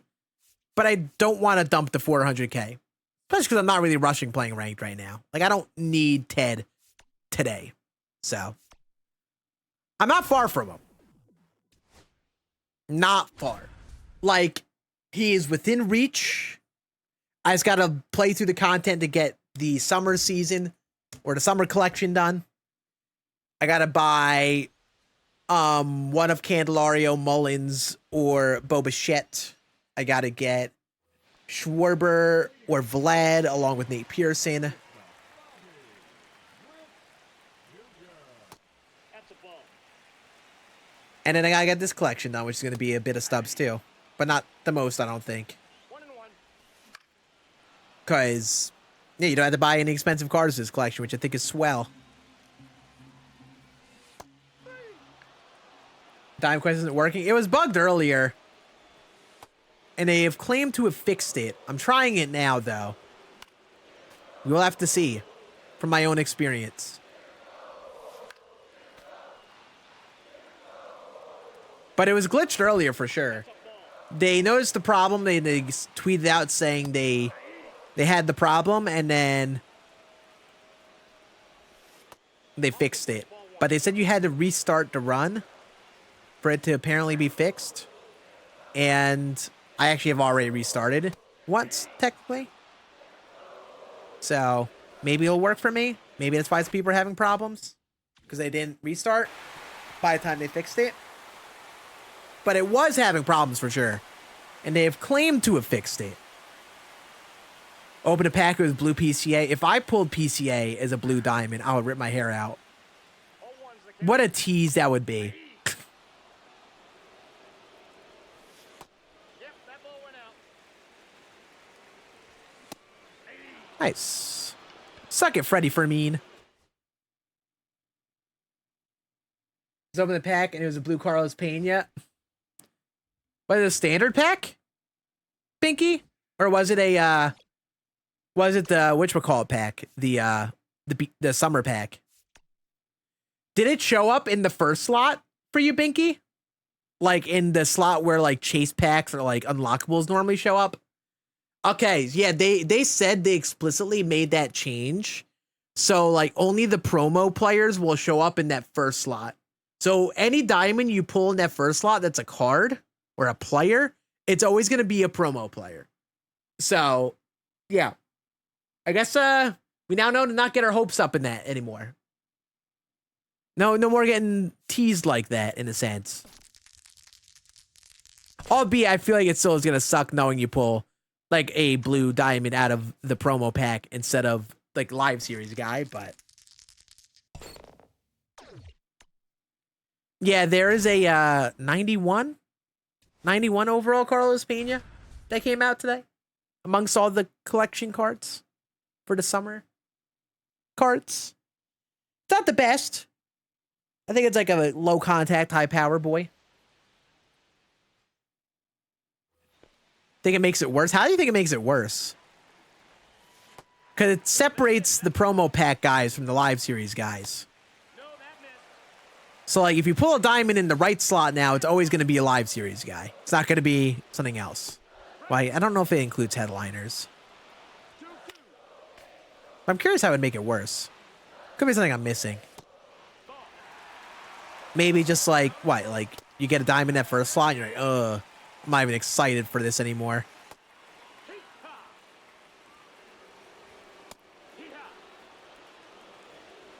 That's the only thing I could think of. How am I supposed to Ted without spending money? Well, I play no money spent, JB. And I'm not far from him, no money spent. However, I will say, if you're not playing the game all the time, or if you're not playing the game anticipating a collection, it's very difficult to get it. Most people don't play the game anticipating collections. You know, they buy packs. They save up for a few expensive cards they want. Or hell, they're even trying to get live series cards.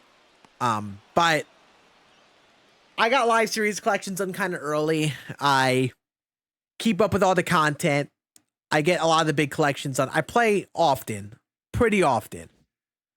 And I play anticipating collections like today. So I always keep up with stuff. So it's doable. However, for someone who doesn't play that way and you're not playing knowing those things, yeah, good luck. But the thing is, honestly, probably a lot of people probably don't play And they aren't just constantly collecting every card or trying to get every collection done when things drop. They're just trying to play the game and build a team of cards that they enjoy.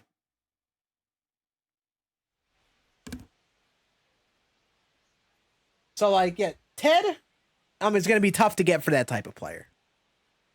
Like, without a doubt. It'll get easier, way easier throughout the year. Because you'll just be able to passively collect cards, but... yeah. And it definitely is not meant to be easy. But it's doable, no money spent, I will say. I can confirm. As a no money spent player, it's doable, no money spent. But you kind of got to keep up with the game to another level, probably.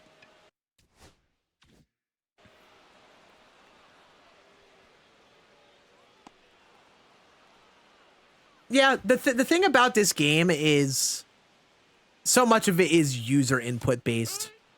I could go out there with an absolute dookie team and beat most players. And it's not a flex, it's just a matter of it, because the game has like a pretty big skill gap.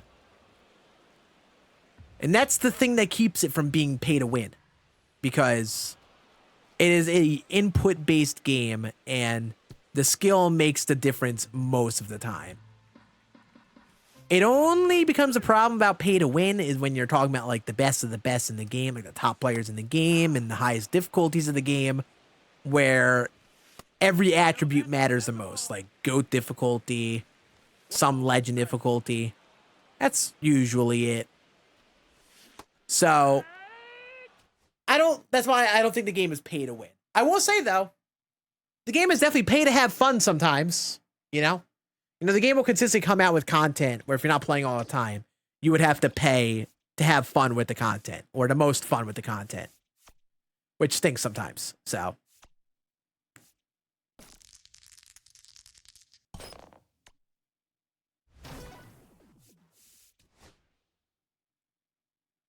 top 500? Yeah, I can see top 500. It also depends on how good you are at the game. Like, some people just might need Roger Clemens just to keep them in games and such, you know? Who would the Reds' best pitcher be?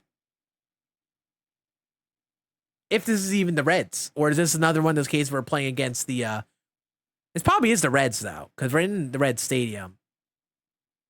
What, like Hunter Green? Hunter Green, Johnny Cueto? Johnny Cueto. Not worried about Cueto. This team is not a bad team to just send the ace out for, I don't think. Totally thought it would be Hunter Green.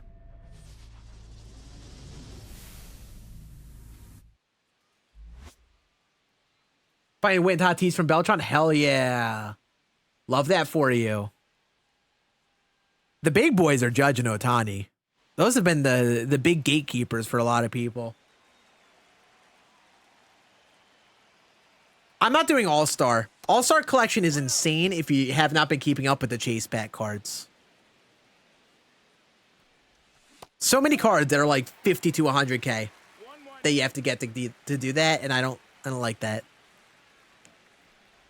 And I've not been getting any of them, so I've just been skipping out on that one. That's a great start. Let's go Jeets. Hell yeah, Griffey. Hell yeah.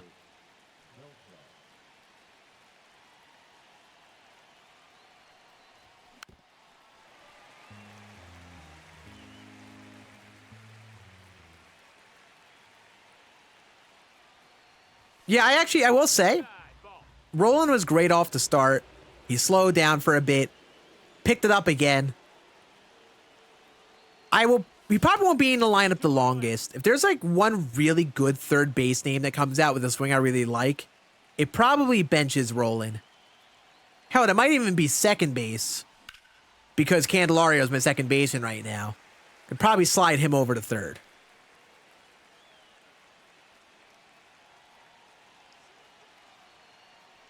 The thing about Roland is I haven't loved his swing animation, like the little toe tap thing. Messes with my timing, and on Legend and Go difficulty, it gets tough to like consistently hit inside velo against him. So I might have to get another third baseman at some point, and I didn't think that would be the case, especially with how much I liked Roland at first. But You know, pretty good collection card nonetheless. On the other hand, Ted Williams, I am anticipating being an immovable force for a very long time. Like, I really loved his first card, his 20th anniversary card. That card was sick with my first World Series push of the year. And having a stack 99 like that, like, man. But also, I'm not really rushing it because, like, there's still a lot of good cards that came out today. And another player like Ted Williams just takes away another spot from other content that does come out.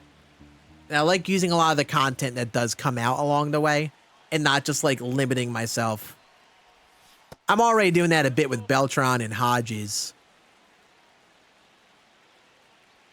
Like, I want to feel like I could actually keep trying other cards and subbing guys out for other players.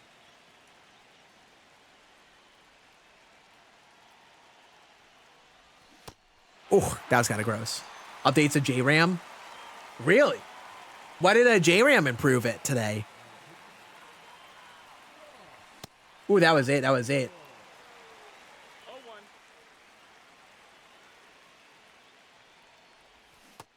Ball.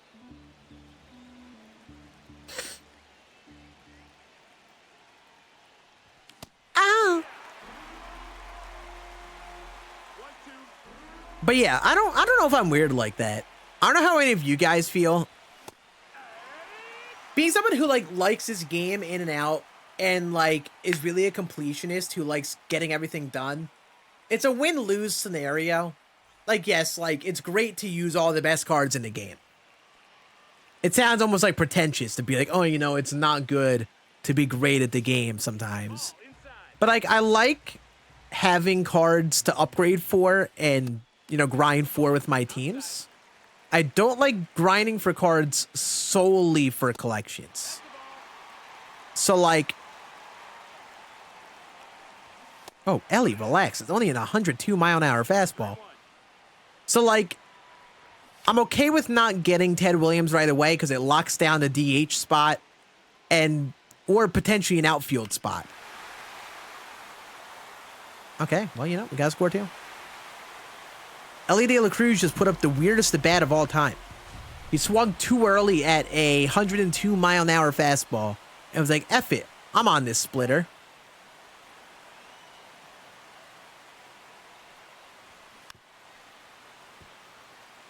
Better versus righties? Really? Better versus righties and his weaker side and a boost to clutch. Sheesh.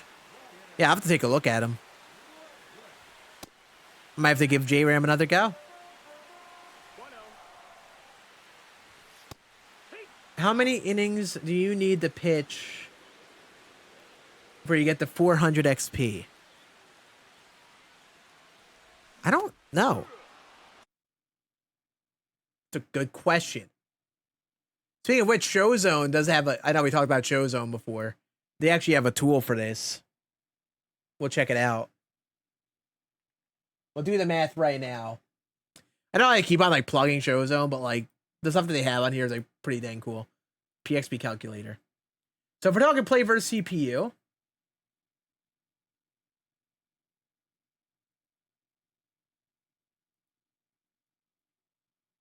five innings on rookie. So just 10 innings of no strikeouts on rookie would give you 400 PXP. But say you're playing on rookie. Let's say you get 12 strikeouts. So mostly strikeouts to give you 320.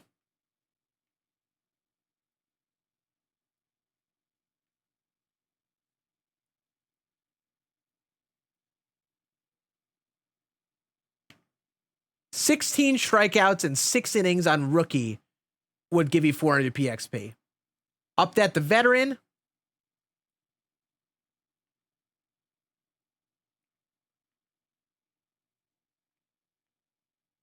You only need 13 strikeouts. Upgrade that to All-Star.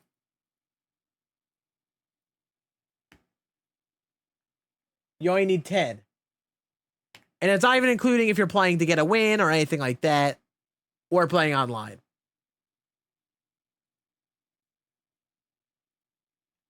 So yeah, it's a pretty cool thing. You could like literally calculate how much VXP you would need for something.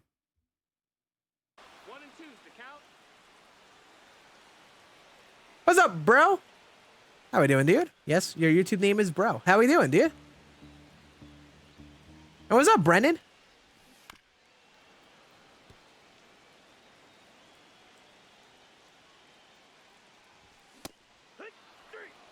How many homers I think Aaron Judge is gonna hit?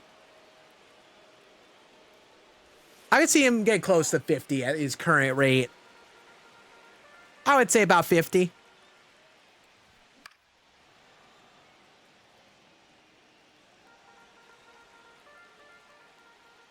Need Judge, J-Ram, and Witt for Beltron. Ooh. Yeah, I feel bad for anyone who needs to get Judge or Ohtani. I should show you all how much I paid for those guys on the first week of the game. I had that feeling they were going to get expensive, so I remember buying them ASAP. Bing bong hello. What's up, headshots? All right, let's get another run. Looking! Did he go?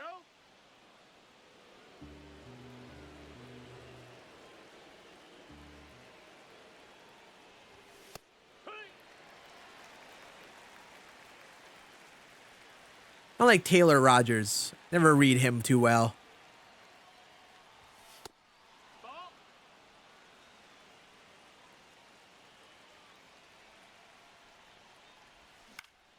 I'm in the worst slump of my MOB 25 career. Headshots, are you talking into like a text-to-speech thing or a speech-to-text? Like talking to Siri or something while typing in your chat? There's no way it just typed MOB 25 career. Or I say MOB 25 like that. Playing the show 25 is MOB 25, chat. You would have to send a sanity check out to me if I was playing 24 still. 1 and 2's the count.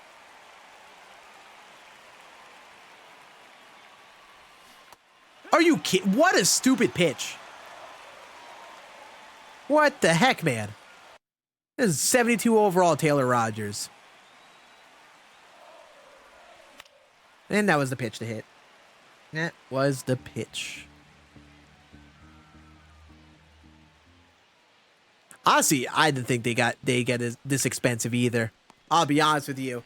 Did not think I would ever expect those two cards to be like 1 million stubs. It's kind of insane.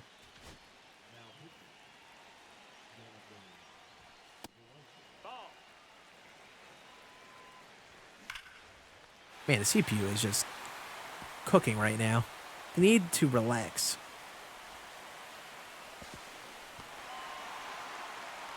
Yep, Live Series Seager is indeed a gold.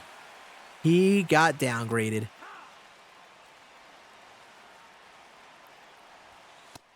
No, that's out. Hey, 1 and 2. Take a seat, Griffey.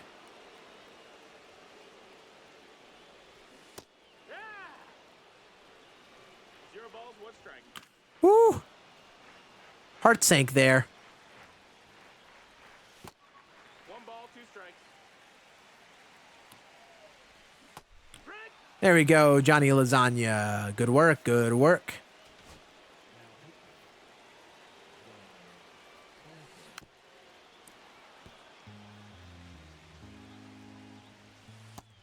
No, ball. All right, we got to keep this 1-1, man. And I just got to scrap together a run. Outside, ball. Woo! 2 and 2. No, that's the ball. Full count. Ooh, what are you looking for, Gavin Lux? Apparently not a changeup right down the middle. I wish I had a third baseman or a second baseman, any other infielder That is a flaw with my bench. Very visible flaw.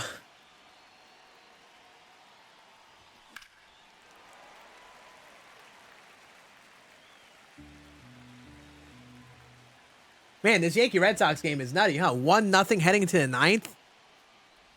Red Sox are stranded, bases loaded.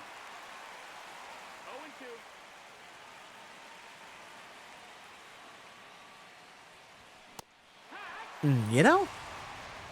Now I'm at that point where I'm realizing I'm starting to get a little sleepy. A little eepy. I haven't eaten dinner yet. And,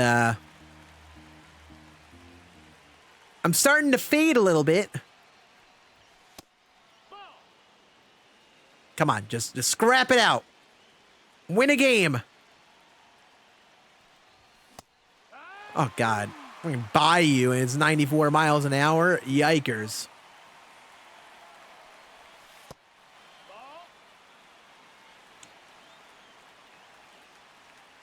One player who I wish was a 99. I have a good answer to you, to this question. Nice swing, dork.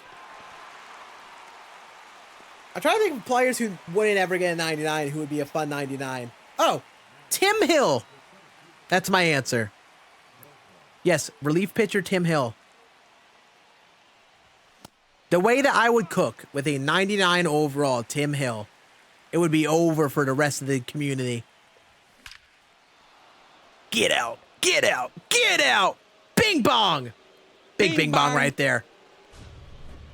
Let's go. Bro, I need it. They're never going to do it, but I need it. He has gotten diamonds, though. He did get a incognito card in MLB 23. Got an incognito Tim Jim. That's how I found out about the Tim Jim nickname. And then he became a Yankee. Oh, Crochet is out for the 9th? Oh, my. It's going to go down here, huh? Crochet either going to go complete game shutty and make my life happy, or it's going to all crumble. Which also, I'm going to be sad because it's the Yankees, so. And his Judge is on deck? Oh, my. I wonder if he goes the complete inning. I'm conflicted, chat. I have Garrett Crochet in fantasy. Complete game shutout versus Yankees would actually get me right back into it. But also, I don't want the Yankees to lose. But also, like, it's okay if they lose just one, right? They just swept the Royals. Like, they're fine. Lefty, lefty. We go to lefty.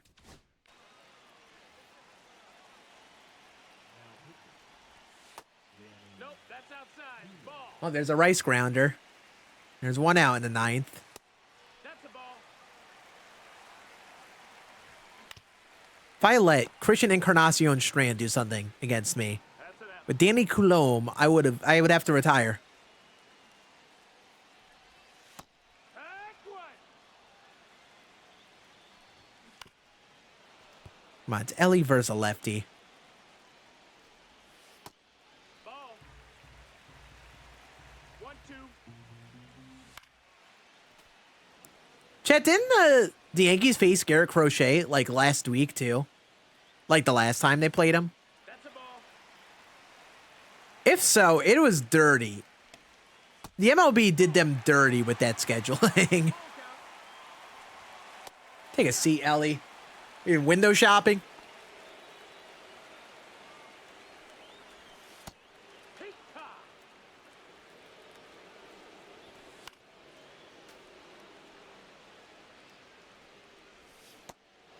Bang! One game of the Diamond Quest.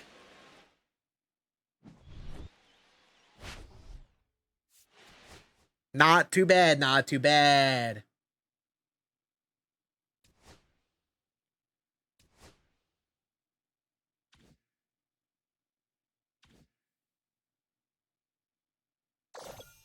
And that's a wrap. Let's see here. Good job, kid.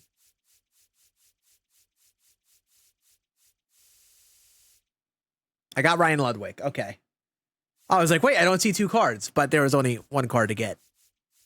The base one was the ball and pack. All right. Honestly, I don't normally quit on 1 run or 1 game, but I'm contemplating quitting just because this is a good ending point.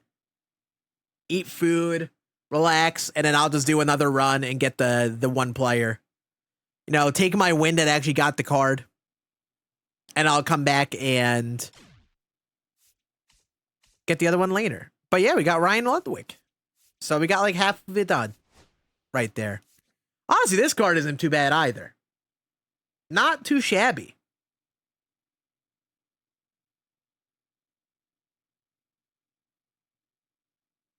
Sorry, I'm watching this 3-2 pitch to Judge.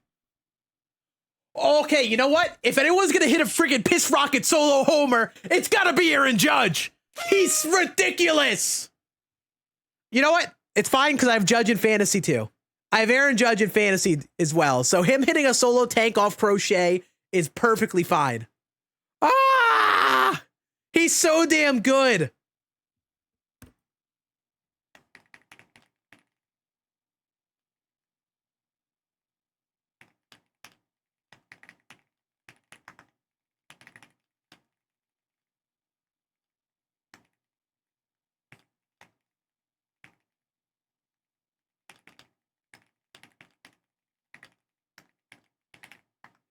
God, that was a piss rocket. That was a ridiculous at bat from him, too. Worked a good count.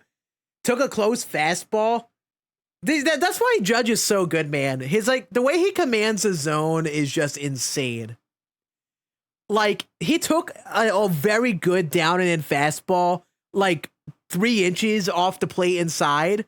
Crochet comes back with an inside fastball, this time, like, on the corner, and he was on it dead red. Oh, it's such a ridiculous swing. Oh, man. I love that man, Aaron Judge. Love that man. 443. Piss rocket. Oh, man.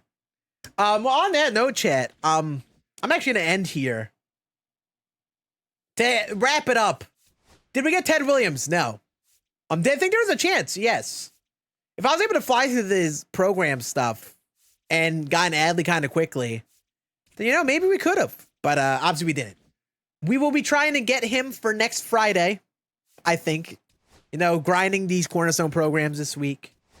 Get some top snout cards in the current program. Get a couple spotlight cards. We'll get 1 in Hunter Goodman. And then I'll probably buy 1 or 2 of these guys, or just wait till Friday. Just kind of wait on that. And ideally, hopefully this next week, Bichette, Candelario, or Mullins just dip down in price. That goes with Vladdy or Schwarber. If they dip down in price, then I definitely can get it. It's like, it's not worth it to me if I spend all 400K in my subs just to get it done. I want to have the stubs so I can have some fun with stuff, have it on standby, or invest it into stuff. So I'm not going to rush to get them. We'll get them some point relatively soon. Probably by the Weekend Classic. Or I'd say definitely by the upcoming Weekend Classic, because it starts in 19 days. So I think I'll be pretty confident I'll have enough stuff to get it done by then. So yeah, that was that. Overall, fun content day, fun stream of grinding that program. I appreciate all you hanging with me. I hope you guys enjoyed. This was a fun little afternoon. And now that my internet is fine and I can not only stream, like my stream went perfectly fine there, but I'm able to play the game perfectly fine. Maybe we'll stream some more of the game and other things soon. I know I say it all the time. I think I say it after every stream that I want to stream more. And for any of you anticipating a video on the channel, I'm planning on getting it done for, I think, early next week. Basically, I was writing a whole script of things I was going to talk about. It's a different style video I'm doing that's requiring me to write a script and plan stuff. And now that I went through a week of trying to write stuff, I'm saying F the script. And I'm talking about a bunch of things off the cuff, just candid conversation on something I haven't talked about over the last, like, 2 years as a creator. And hopefully I could have it ready for, like, Monday, Tuesday. We will have to see. But I appreciate all you hanging with me. This was fun. Appreciate all the love on TikTok. 9.6K likes on the stream. Legendary. Thank you all. If you aren't following here on TikTok, make sure you do. Because I do post a bunch of short form stuff on here. I post on the red platform, the YouTube place. I don't know why I said that. I might as well just say YouTube. I stream on Twitch as well. And if you want to keep track of me, we're always live on Twitch. So if you want to see me all the time, make sure you follow Twitch. But I appreciate the love. Seriously, for someone who doesn't stream much, I appreciate you guys swinging by and hanging whenever I actually do. Because I literally have no schedule. So whenever you do come in and swing by and show the love, it really does mean a lot. I'm going to go end we're going to end things on everywhere but Twitch. And then we'll get ready to raid. But I appreciate you guys hanging, all right? You guys have a great